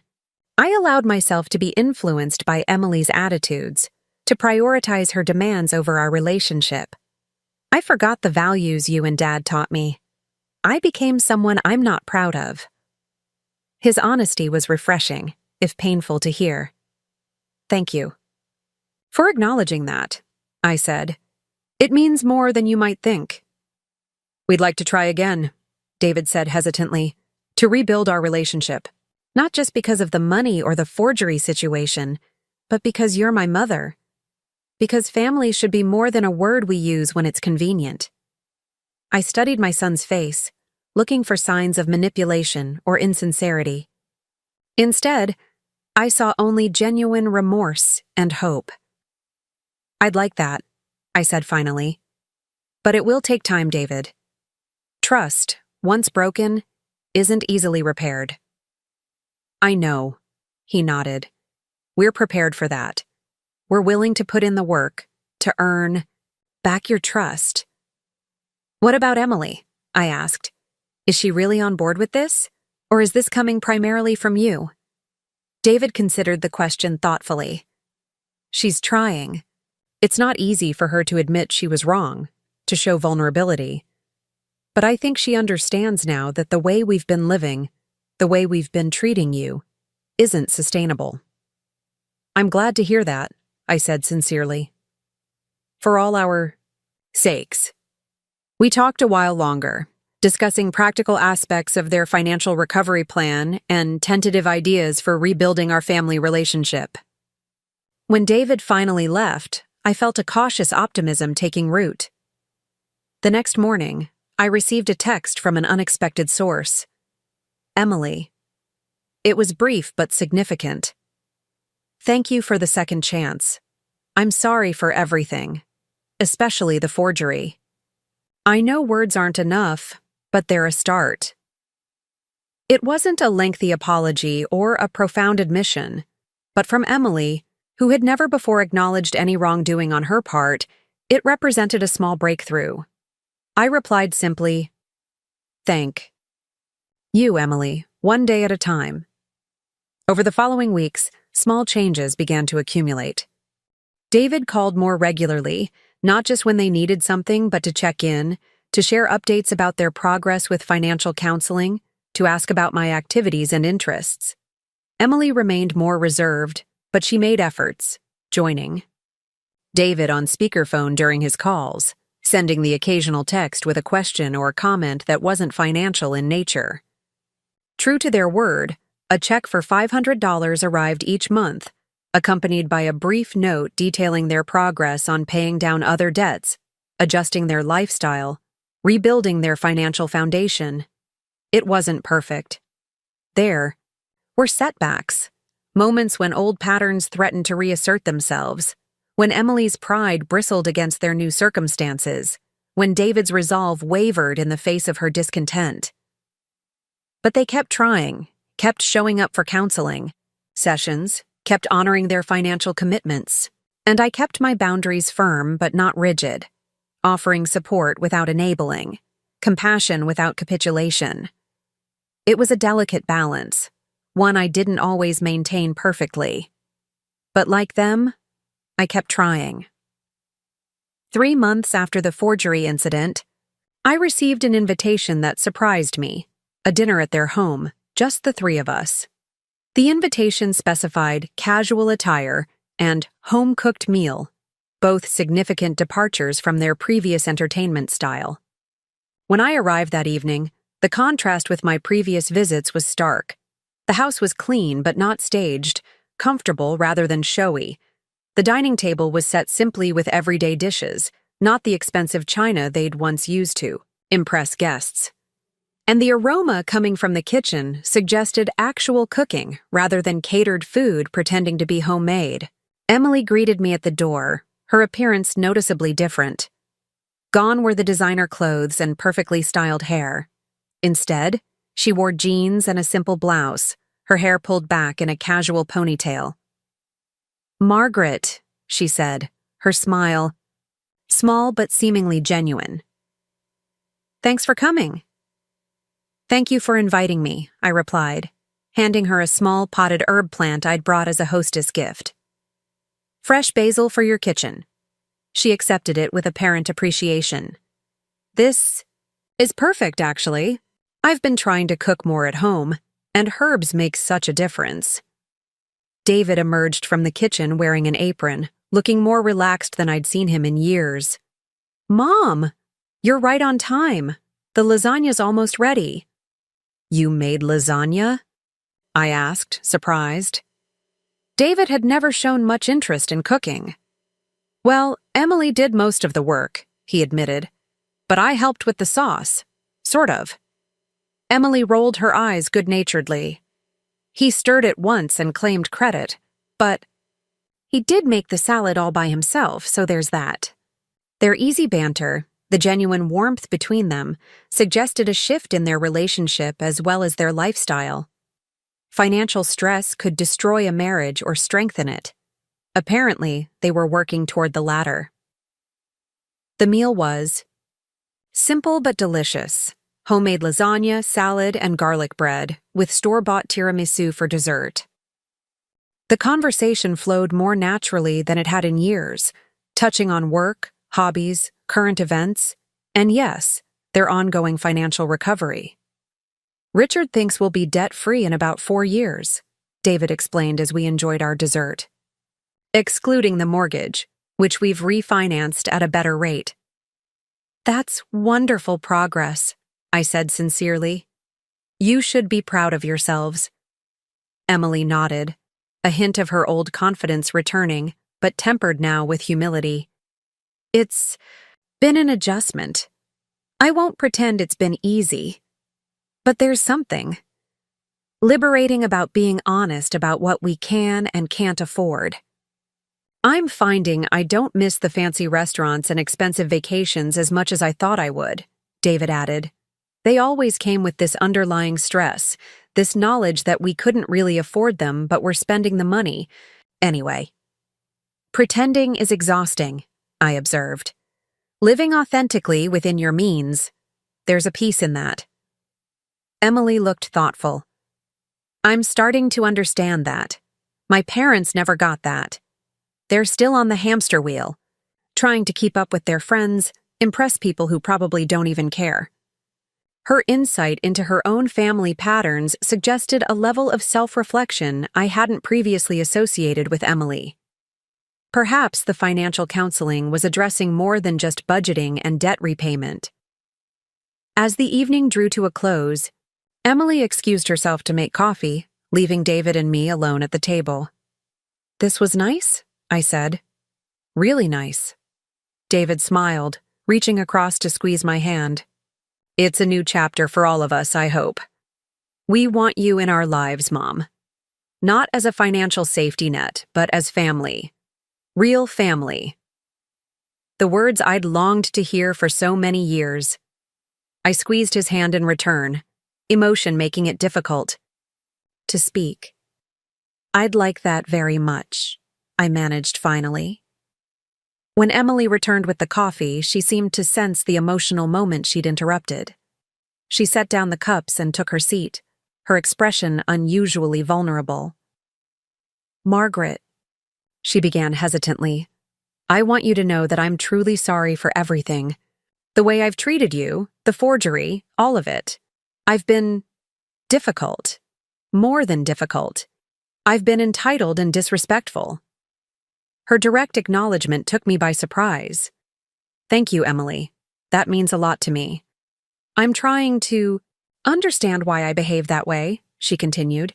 My therapist. She glanced at David, who nodded encouragingly. Yes, I'm seeing someone now, twice a month.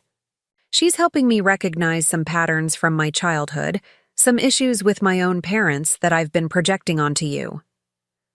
That's very insightful, I said, careful not to sound patronizing. Self-awareness is so important. Emily nodded. It's a work in progress, but I want you to know I'm committed to doing better, to being better. Not just for David or for our finances, but for myself, too. The sincerity in her voice, the humility in her expression, these were sides of Emily I'd never seen before.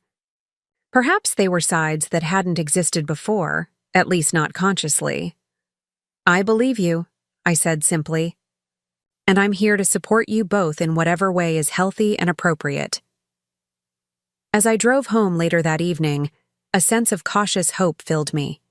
The road ahead would still have its challenges, its moments of doubt and difficulty. Trust, once broken, required time and consistent effort to rebuild. Old patterns had a way of reasserting themselves when stress or conflict arose. But for the first time in years, I felt like we were moving in the right direction. Like the concept of family was expanding beyond convenience and financial transactions to include respect, honesty, and genuine connection. Robert would have been proud, I thought as I pulled into my driveway. Proud of David for finding his way back to the values we'd raised him with. Proud of me for maintaining boundaries while offering second chances. Perhaps even proud of Emily for her willingness to examine her own behavior and commit to change. As I entered my home, my sanctuary, my own space, I felt a profound gratitude for the wisdom to say no when it mattered, for the compassion to offer another chance when it was warranted, for the strength to stand firm in my worth as a mother, as a person. Family wasn't a static concept, defined once and unchanging. It was a relationship, continually negotiated and renegotiated, shaped by choices both large and small. By saying no to being their personal bank, I had opened the door to becoming something far more valuable, a true and equal member of the family. Not just when it was convenient, not just when they needed something from me, but always. The journey wasn't over. In many ways, it was just beginning. But tonight, in this moment, that felt like enough. 6 months had passed since Emily's forgery attempt, and life had settled into a new rhythm. The monthly checks from David and Emily continued to arrive like clockwork, each one accompanied by a brief update on their progress. Their debt had decreased by nearly $30,000 through aggressive budgeting and selling off luxury items they couldn't afford. David had secured a more stable position at a smaller architectural firm after his previous company's downsizing. Emily had swallowed her pride and accepted a lateral move to a company with better long-term prospects but less prestige. Our relationship had improved cautiously, like a fragile plant slowly taking root. Sunday dinners had become a monthly tradition, simple, home-cooked meals that focused on connection rather than impression. Sometimes Emily participated fully, engaging in genuine conversation. Other times, she remained quiet and withdrawn, still struggling to reconcile her changed circumstances with her deeply ingrained need for status and validation. I had maintained my boundaries while opening my heart, a delicate balance that required constant vigilance. When they mentioned a weekend getaway they couldn't afford, I offered encouragement rather than my credit card. When Emily complained about having to drive an older model car, I sympathized without offering solutions. I was learning to be a mother, not a bank, a distinction that was healing our relationship rather than damaging it. Today, however, felt different. David had called last night, asking if he could stop by alone to discuss something important. The seriousness in his voice had triggered a familiar anxiety. Had they fallen back into old patterns? Were they facing new financial crises? Was he coming to ask for money despite all our progress? I busied myself in the garden, deadheading roses and pulling weeds while waiting for his arrival. Gardening had always been my therapy, the repetitive tasks allowing my mind to process concerns while my hands remained productive. Robert had often teased me about my garden thinking, claiming he could always tell when I had a problem to solve by how tidy the flower beds became. "Those must be some serious thoughts," David said, his voice startling me from my reverie. "The garden looks immaculate." I turned to find him standing at the edge of the patio, watching me with a small smile. He looked well, healthier than he had in years, the constant strain of financial deception no longer etching lines around his eyes. "Just keeping busy," I said, removing my gardening gloves and brushing soil from my knees. "Is everything all right?" "You sounded concerned on the phone." David nodded, his expression unreadable. "Everything's fine. Better than fine, actually. Can we talk inside?" We settled at the kitchen table with glasses of iced tea.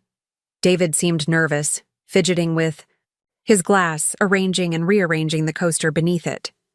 "Mom," he finally began, "I've been doing a lot of thinking about the past year, about everything that happened with the lake house, the forgery, our finances." I nodded, waiting for him to continue. "The financial counseling has been helpful. Obviously, we're making progress with our debt, learning to live within our means. But it's made me realize something else, something more important." "What's that?" I asked. "Money was never really the problem," he said, meeting my eyes directly.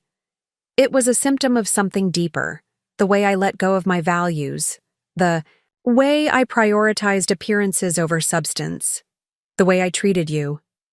His frankness surprised me. "That's very insightful, David." "It's taken a lot of reflection," he admitted, "and some therapy of my own. Not just the couples counseling with Emily, but individual sessions too." "I'm proud of you for doing that work," I said sincerely. "It takes courage to look at yourself honestly." David smiled faintly. "I had a good example in you. You've always been authentic, Mom, even when it wasn't comfortable or convenient." The compliment warmed me. For years, I'd wondered if my son saw me at all, really saw me beyond my utility as a financial safety net. "Anyway," he continued, "I've come to a decision, a personal one that I wanted to share with you before anyone else." My mind raced with possibilities. Was he leaving Emily? Changing careers? Moving away? "I've decided to start looking for Dad's old pocket watch." Of all the things I'd imagined he might say, this hadn't even made the list. Robert's gold pocket watch had been a family heirloom, passed down through 4 generations of Wilson men. It had disappeared shortly after his death, presumed lost in the chaos of grief and funeral arrangements. "David," I said carefully, "we searched everywhere for that watch. It's been gone for years." "I know," he nodded, "but I think I know what happened to it." Something in his expression, a mixture of shame and resolve, made my heart beat faster. "I took it," he said quietly. 3 years ago, when things were really bad financially, I pawned it for cash. The admission hit me like a physical blow. That watch had been Robert's most treasured possession, the one item he'd specifically wanted David to have after his death. It had represented not just monetary value, but the continuity of family, the passage of time, the connection between generations. "You sold your father's watch?" My voice sounded hollow even to my own ears. David's eyes filled with tears. I told myself it was temporary, that I'd buy it back as soon as things improved. I convinced myself it was just a thing, not worth the stress of another missed mortgage payment. I sat in stunned silence, struggling to process this new betrayal. When I'd discovered the watch missing, I'd torn the house apart looking for it, convinced I'd misplaced it in my grief-addled state. I'd blamed myself for its loss, carried that guilt for years. "I'm so sorry, Mom," David continued, his voice breaking. It was the lowest point in a series of low points. I've never forgiven myself for it. "Does Emily know?" I asked, surprised by the calmness in my voice despite the storm of emotions inside. He shook his head. "No. It was before we were married. One of many financial secrets I kept from everyone, including her." "Why are you telling me now?" I asked. "After all this time?" "Because I'm going to find it and get it back," he said with determination. "I've been saving for months, setting aside a little from each paycheck. It's not enough yet, but I'm getting closer." "Do you even know where it is?" I asked. Pawn shops often sell items quickly if they're not reclaimed. "I've already started making inquiries," David explained. "The original shop closed down, but I've tracked the owner to another location across town. He remembers the watch, said it was distinctive enough that he held on to it longer than usual, hoping I'd come back for it." A tiny flicker of hope sparked within me. "And did he sell it eventually?" "Yes, to a collector of antique timepieces. The shop owner doesn't remember his name, but he thinks he was a regular customer. He's going through old records to see if he can find more information." I nodded slowly, absorbing this unexpected development. Part of me wanted to rage at David for his deception, for taking something so precious and treating it as just another asset to be liquidated when times got tough. But another part recognized the courage it took to confess, to open himself to my disappointment and anger in service of making amends. "I don't expect you to forgive me right away," David said, filling the silence. "I just wanted you to know that I'm trying to fix this, to make it right if I can." I studied my son's face, the earnestness in his expression, the genuine remorse in his eyes. This wasn't the entitled young man who had expected bailouts and forgiveness without consequences. This was someone taking responsibility for his actions, facing their impact head-on. "The watch was your father's gift to you," I said finally. "He wanted you to have it." "I know," David nodded. "And I threw that away for a few $1,000s. It's one of my biggest regrets." When you find it," I said, choosing my words carefully, "it will be yours again, as your father intended. But David, the watch itself isn't what matters most. It's what it represents: integrity, responsibility, family heritage. Those are the things your father really wanted to pass on to you." "I understand that now," he said quietly. "Too late, maybe, but I understand. It's never too late to return to your values," I told him, reaching across the table to cover his hand with mine. "Your father would be proud of you for trying to make this right." Relief washed over David's features. "Thank you, Mom, for listening, for not giving up on me even when I gave you every reason to." We sat in companionable silence for a moment, the weight of his confession settling between us. It was another wound to heal, another betrayal to process, but also another step toward honesty and redemption. "There's something else," David said eventually. "Something I didn't plan to discuss today, but now seems important." "What is it?" I asked. "Emily and I have been talking about starting a family." The statement caught me off guard. With their financial situation still precarious and their marriage only recently stabilized, a child seemed like a complicated addition. "That's a big decision," I said carefully. "It is," David agreed. "And we're not rushing into it.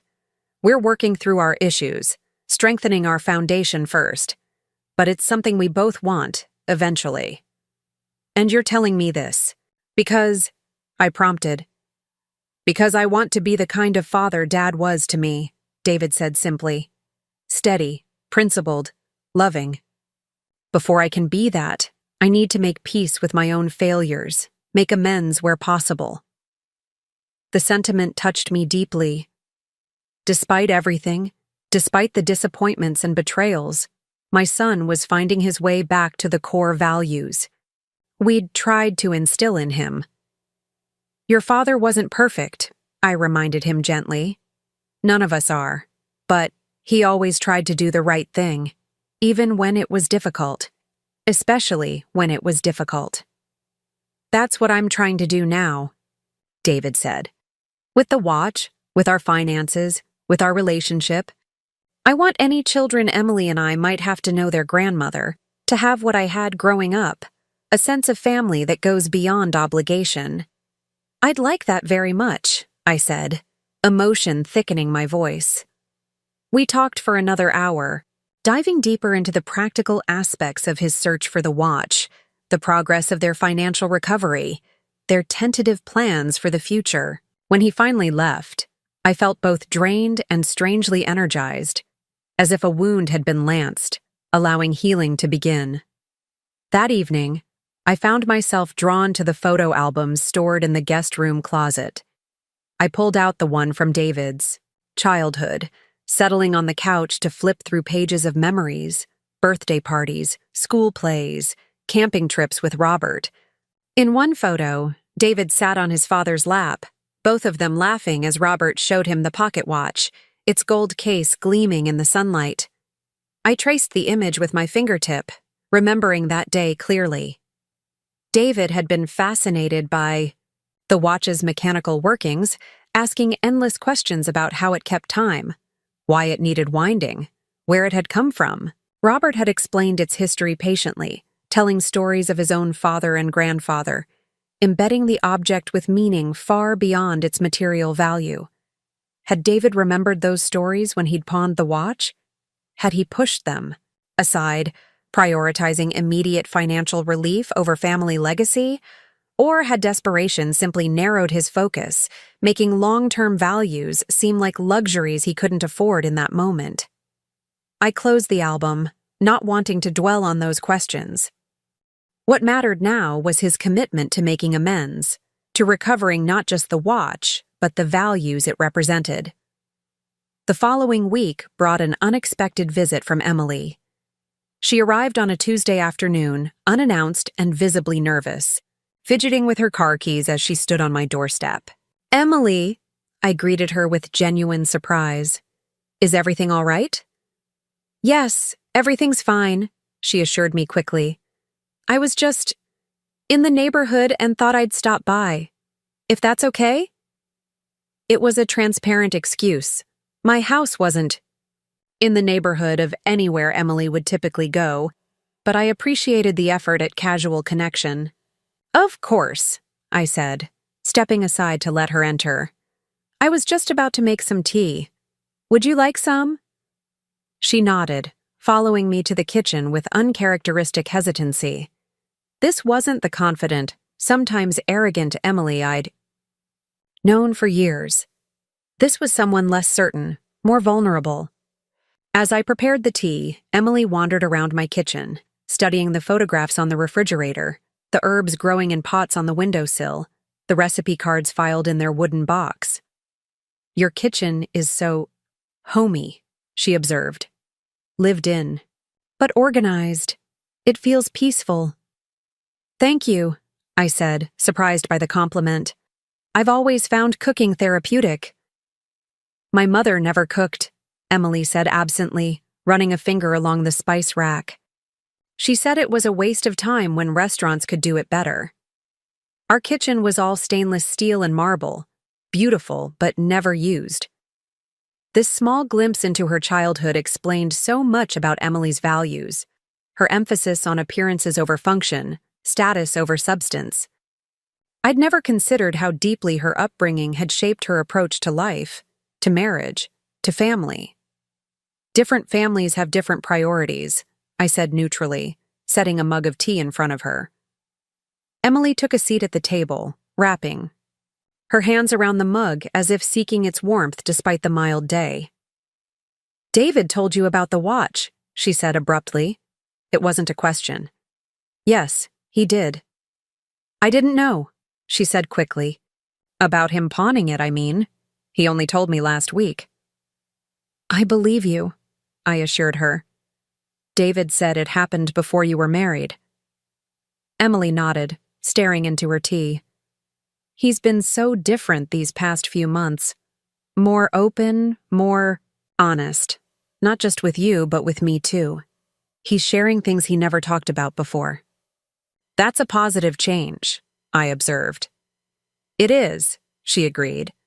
"But it's also challenging. Learning about mistakes he made that I never knew about, seeing parts of him I didn't realize existed."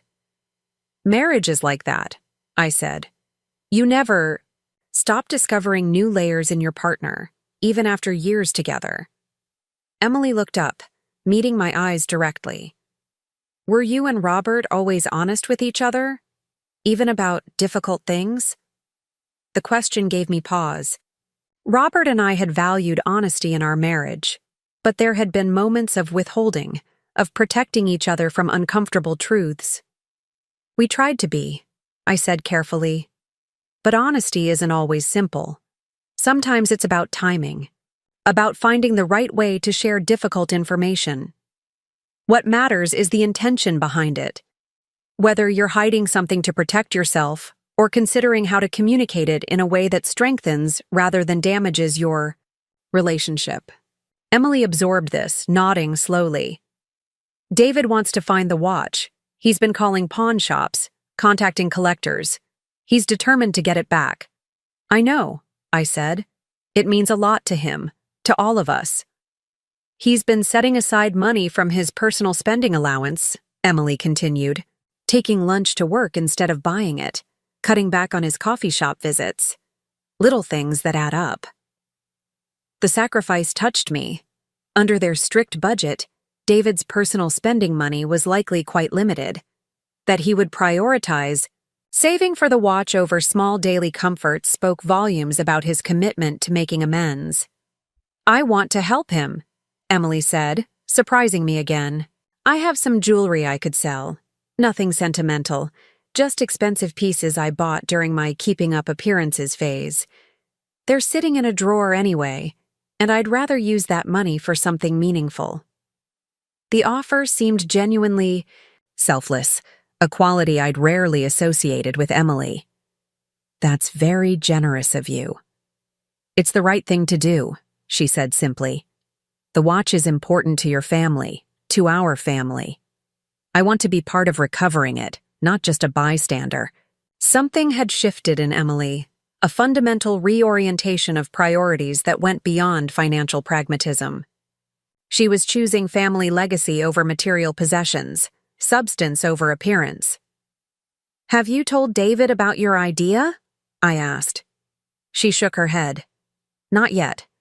I wanted to talk to you first, to make sure it wouldn't seem, I don't know, presumptuous? Like I'm inserting myself into a family matter that doesn't concern me." "Emily," I said gently, "you are family. And helping David recover something this meaningful to him, that absolutely concerns you."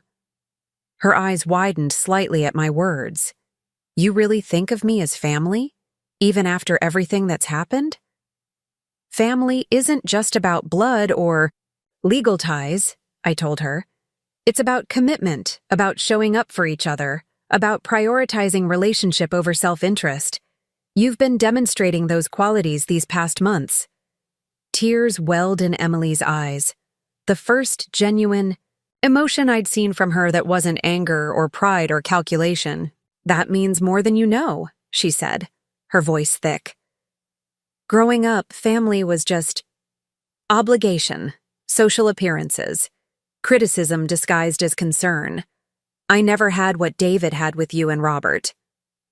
Her vulnerability opened a door to understanding that had previously been closed to me.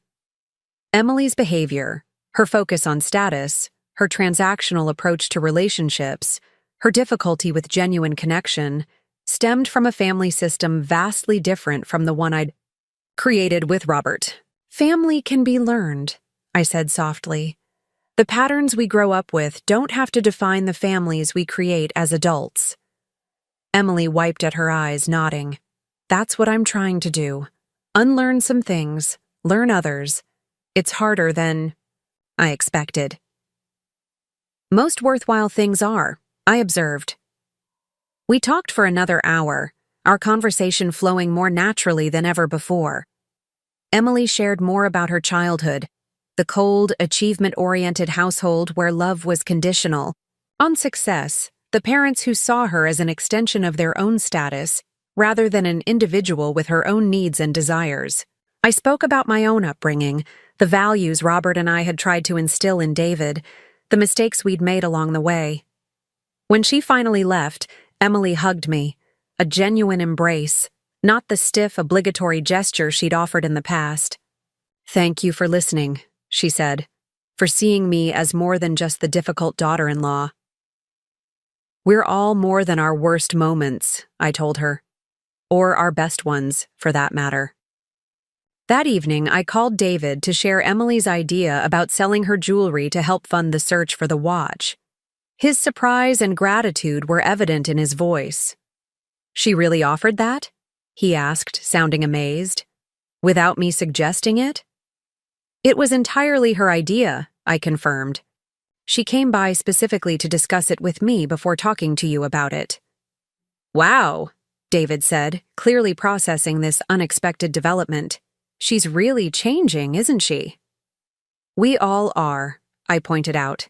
That's what growth looks like. The search for Robert's pocket watch became a family project over the following months. David tracked down the collector who had purchased it from the pawn shop, only to discover he had sold it to another collector, who had subsequently moved out of state. Each lead required patient investigation, phone calls, emails, sometimes travel to meet with potential sources of information. Emily threw herself into the search with surprising dedication, using her marketing skills to create a systematic approach to contacting watch collectors and dealers. She designed a simple website with the watch's description and history, linked to an email address specifically for tips or information.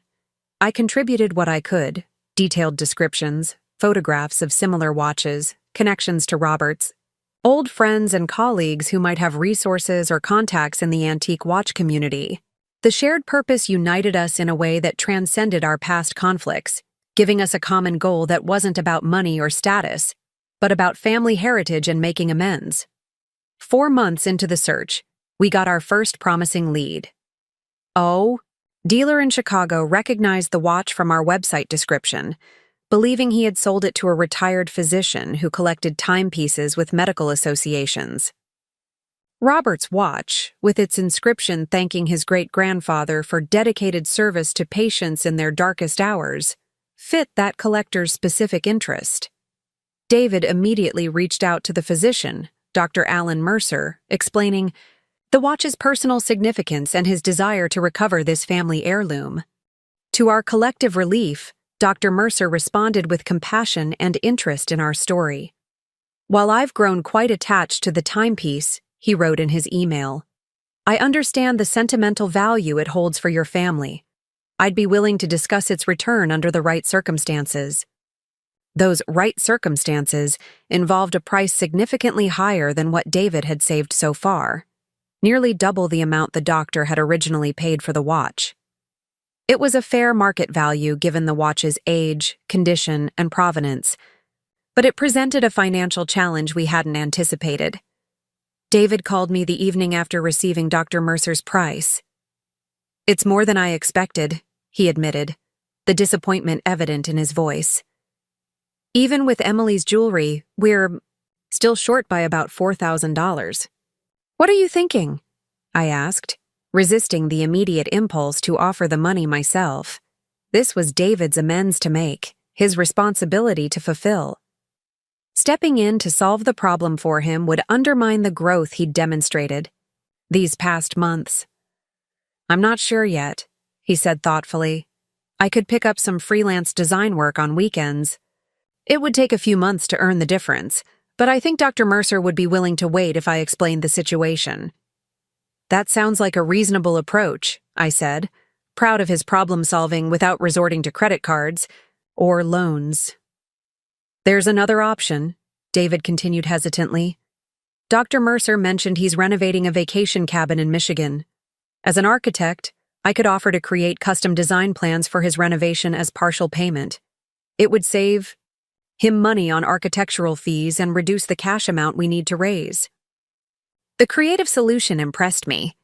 It leveraged David's professional skills, provided real value to Dr. Mercer, and addressed the financial shortfall without compromising their careful budget.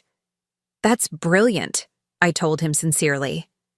Have you discussed it with Emily? Not yet, he admitted. I wanted to think it through first. Weekend work would impact our time together, and she's been really looking forward to our weekend hikes and the cooking classes we signed up for. His consideration for Emily's feelings, for their relationship beyond just financial matters, showed a maturity that had been lacking in years past. The old David would have made unilateral decisions about money, often prioritizing quick fixes over relationship consequences. Talk to her, I encouraged. She's invested in finding the watch, too. I think she'll understand and support whatever approach you decide on together. David called the next day to report that Emily had not only supported his design work idea, but had offered to leverage her marketing skills to help find additional clients for his weekend freelancing.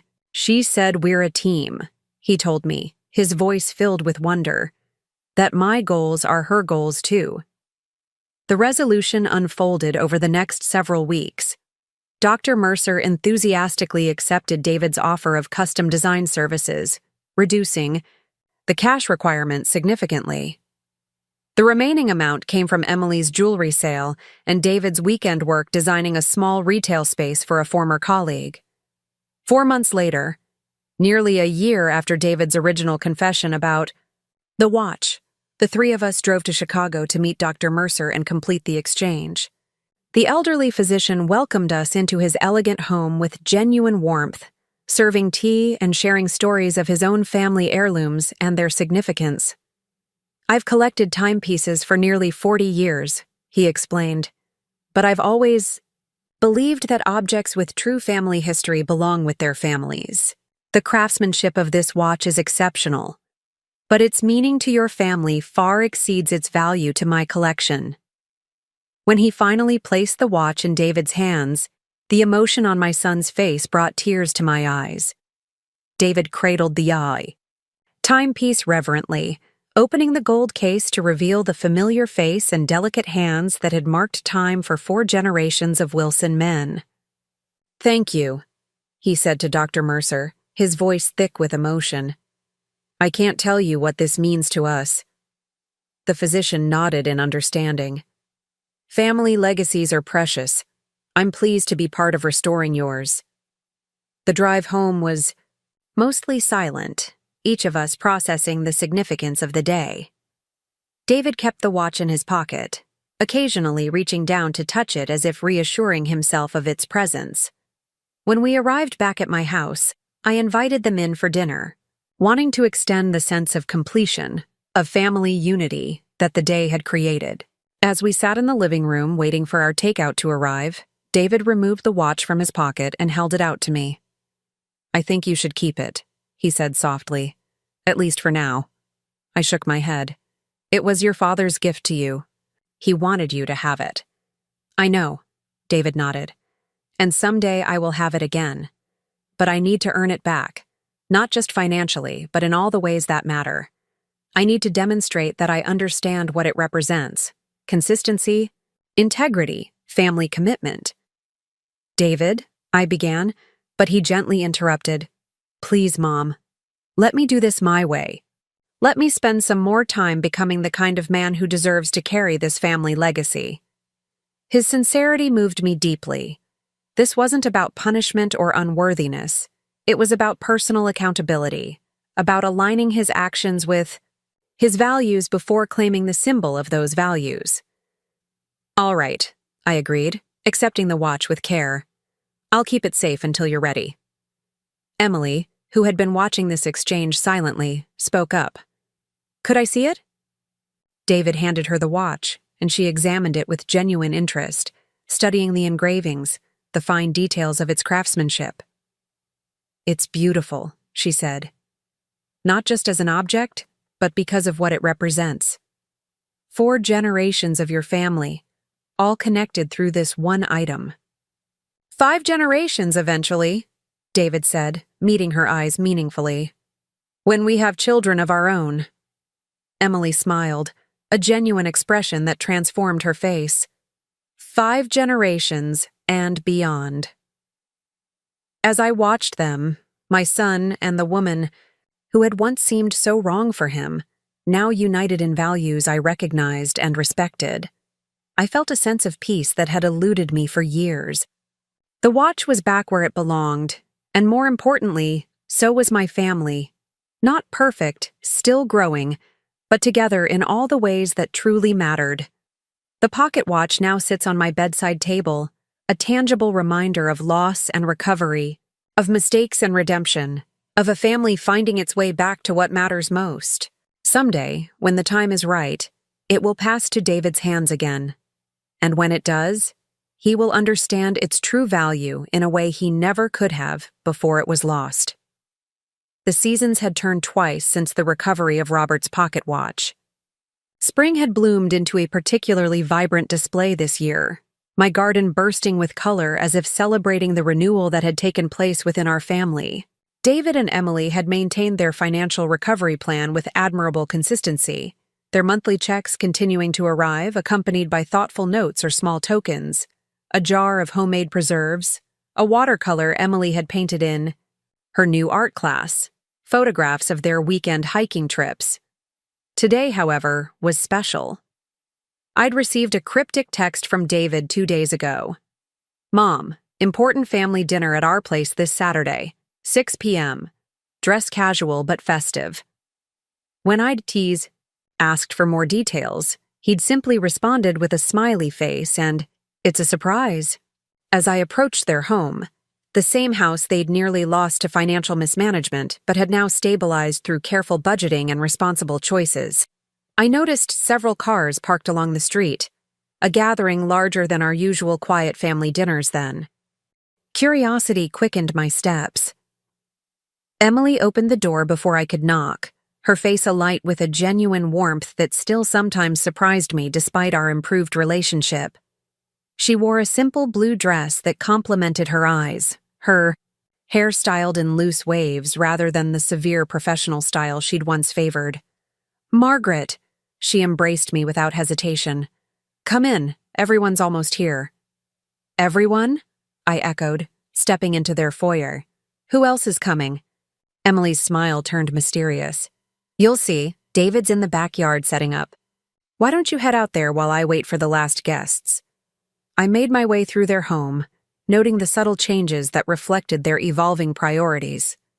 The ostentatious artwork had been replaced with personal photographs and a few quality pieces they truly loved. The designer furniture was gone, exchanged for comfortable, well-made pieces that invited actual living rather than just impressing visitors. The house felt like a home now, lived in, authentic, welcoming.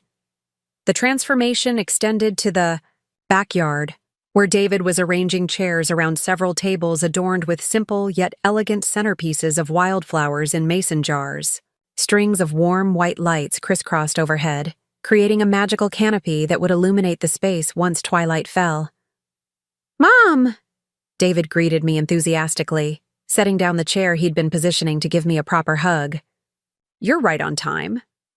"For what exactly?" I asked, surveying the elaborate setup. "This looks like more than a regular dinner." Before he could answer, the sliding door opened again, and my neighbor Grace stepped out, followed by several familiar faces from my book club, my garden society. Even my financial advisor Richard and his wife. "What's going on?" I asked, thoroughly confused now. "Why are all my friends here?" David's smile widened. "Just wait," he said cryptically. "One more guest of honor, and then we'll explain everything." The final arrival came minutes later, a distinguished older gentleman I recognized immediately as Dr. Mercer, the watch collector from Chicago who had returned Robert's pocket watch to our family. "Dr. Mercer," I greeted him with surprise. "I didn't expect to see you again so soon." "Margaret?" He nodded warmly. "I wouldn't have missed this for the world, and please call me Alan." David clapped his hands for attention, drawing everyone into a loose semicircle around where Emily and I stood. "Thank you all for coming," he began, his voice carrying easily in the pleasant evening air. "Most of you know pieces of our family's journey over the past couple of years, but none of you except Mom, Emily, and Dr. Mercer know the full story." He proceeded to share a candid, sometimes painfully honest account of our family's struggles, the financial irresponsibility, the damaged relationships, the difficult path toward recovery and reconciliation. He spoke of the lost watch and its eventual recovery, of lessons learned and values reclaimed. "Which brings us to tonight," he continued, moving to stand beside me, taking my hand in his. "Mom, you taught me, reminded me really, what family truly means. Not convenience, not transactions, but commitment, honesty, showing up for each other even when it's difficult, especially when it's difficult." Emily joined us, her eyes suspiciously bright. "Margaret, when I first joined this family, I didn't understand what that word really meant. My experience of family was different, cold, conditional. You showed me through your actions, your boundaries as well as your forgiveness, what family can and should be." My throat tightened with emotion. "You've both worked so hard," I managed. "I'm proud of you." David smiled. "We wanted to thank you properly, to celebrate not just our journey, but your wisdom and patience that made it possible. So tonight is for you, a gathering of your chosen family, the people who matter most in your life." Emily reached into her pocket and withdrew a small, familiar object, Robert's pocket watch, its gold case gleaming in the early evening light. "We think it's time this returned to you," she said, placing it gently in my palm. "Not because David doesn't deserve it yet, but because we want to start a new tradition." David nodded. "The watch has always passed from father to son, a symbol of the Wilson family legacy. But you, Mom, you're the heart of that legacy.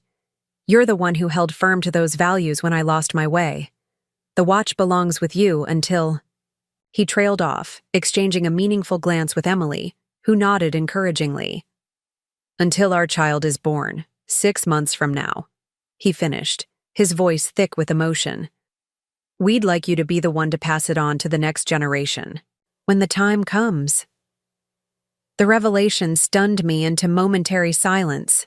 A grandchild? After years of them insisting they weren't ready for children, this news felt like a miracle. "You're pregnant?" I finally managed, looking at Emily with wonder. She nodded, her hand moving instinctively to rest on her still flat abdomen. 14 weeks along.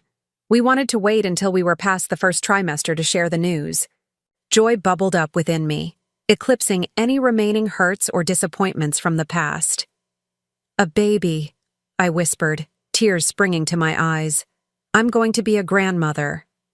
The gathering erupted in congratulations and well wishes, glasses of champagne and sparkling cider for Emily, appearing as if by magic. As the celebration continued around us, David drew me aside, his expression suddenly serious.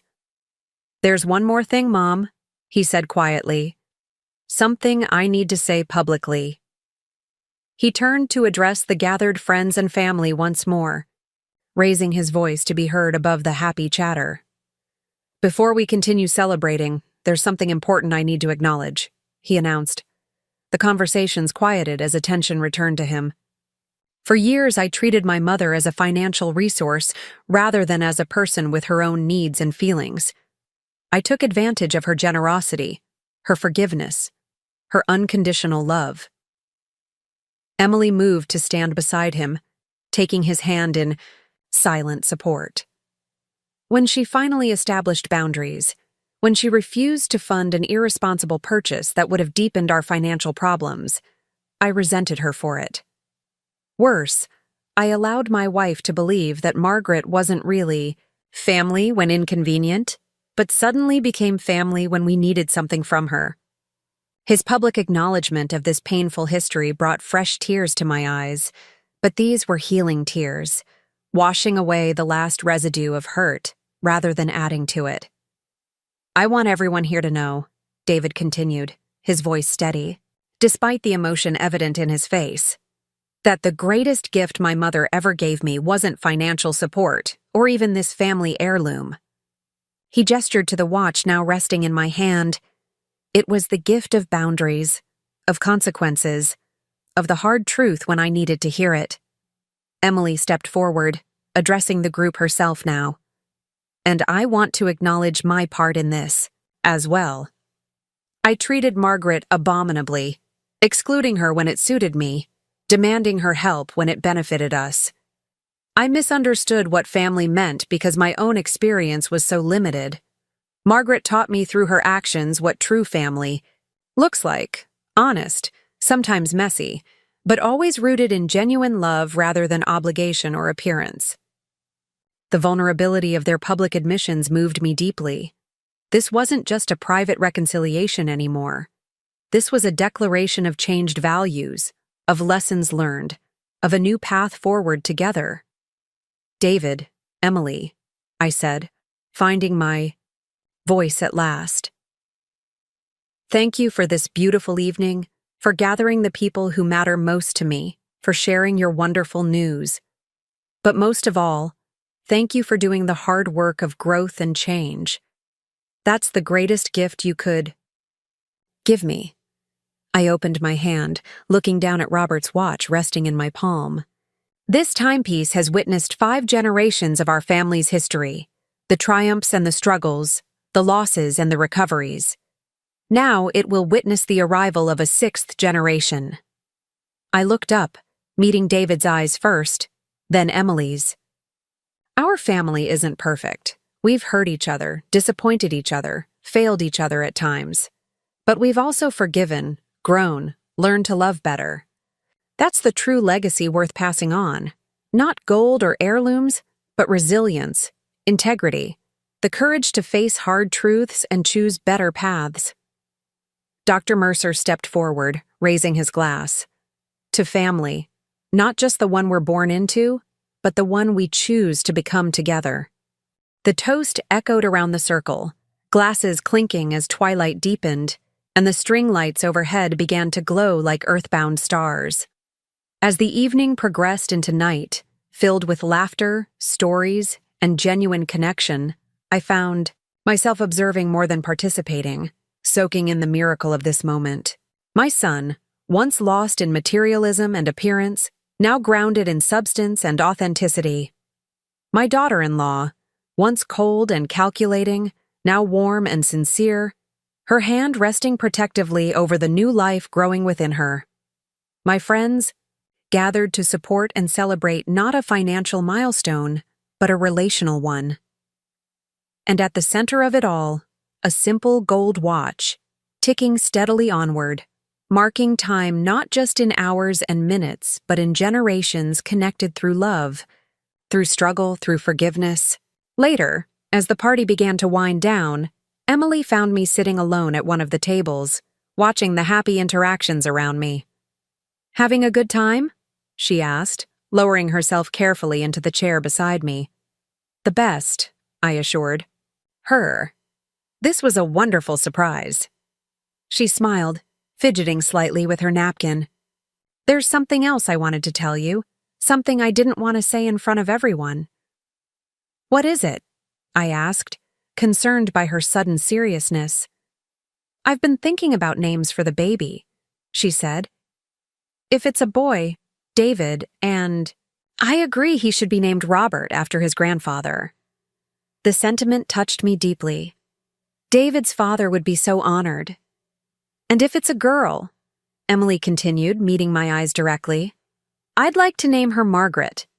The suggestion caught me completely by surprise. After me? Emily nodded. You're the strongest, wisest woman I know. The kind of woman I want my daughter to become. It seems fitting that she should carry your name. Emotion overwhelmed me, rendering me momentarily speechless. I reached for Emily's hand, squeezing it gently in lieu of the words I couldn't quite form. Is that okay? She asked, suddenly uncertain. If you'd rather we didn't… It's more than okay, I managed finally. It's a gift I never expected. Thank you, Emily. She smiled, relieved. Thank you for not giving up on us, even when we gave you every reason to. Thank you for showing me what family really means. As she spoke, David appeared at her side, resting a hand on her shoulder. Everything all right here? Everything's perfect, I assured him, including him in my smile. Your wife was just telling me about your name choices for the baby. David's face softened. Dad would be proud of how far we've come. He always believed in second chances, in the possibility of growth and change. He did, I agreed, thinking of my late husband, of how much he would have loved this moment. And he would adore being a grandfather. Tell me about him, Emily requested, settling more comfortably in her chair. The kind of grandfather he would have been. So as the party continued around us, I shared stories of Robert, his patience with young David, his unwavering integrity, his belief in the importance of family bonds. David contributed his own memories, moments I hadn't witnessed or had forgotten. Together, we painted a portrait of the man who had helped shape our family's values, whose pocket watch had become a symbol of all we had lost and found again. Later, that night, back at home, I placed the watch carefully on my bedside table, watching as moonlight glinted off its polished surface. In 6 months, give or take, a new generation would enter our family, Robert or Margaret, continuing the legacy of values we'd struggled to maintain through difficult times. I thought of the inscription inside the watch cover, words written over a century ago but still resonant today. Time passes, but love endures. My fingers traced the familiar phrase, understanding it more deeply now than ever before. Time had, indeed, passed, through estrangement and reconciliation, through loss and recovery, through disappointment and redemption. And love had endured, not perfect, not unbroken, but resilient. Strong enough to withstand hard truths and painful growth, strong enough to forge a family bound not by obligation or convenience, but by choice, by commitment, by the daily decision to show up for each other even when it's difficult, especially when it's difficult. That was the true inheritance worth passing on, worth protecting. Not the gold case or the mechanical workings, but the values they represented: integrity, responsibility, the courage to acknowledge mistakes and make amends, the wisdom to prioritize relationships over appearances. As I drifted toward sleep, I imagined a future scene, myself as a grandmother, placing this watch in the tiny hands of Robert or Margaret, beginning the story with, "Once upon a time, your grandfather carried this watch." The thought filled me with profound peace, a sense of completion, of cycles continuing as they should. My daughter-in-law had once said I wasn't family when it was inconvenient, then suddenly became family when they needed my signature for a loan. But tonight, surrounded by those who truly valued me for myself rather than what I could provide, I understood that family isn't determined by convenience or genetics or legal documents. It's created through consistent choices, through showing up, through speaking truth with love, through setting boundaries and offering forgiveness in equal measure. We had all learned that lesson the hard way. But perhaps those are the lessons that matter most, the ones earned through struggle, through failure, through the painful process of growth and change. Our family story wasn't perfect or easy, but it was authentic. It was ours, and it would continue.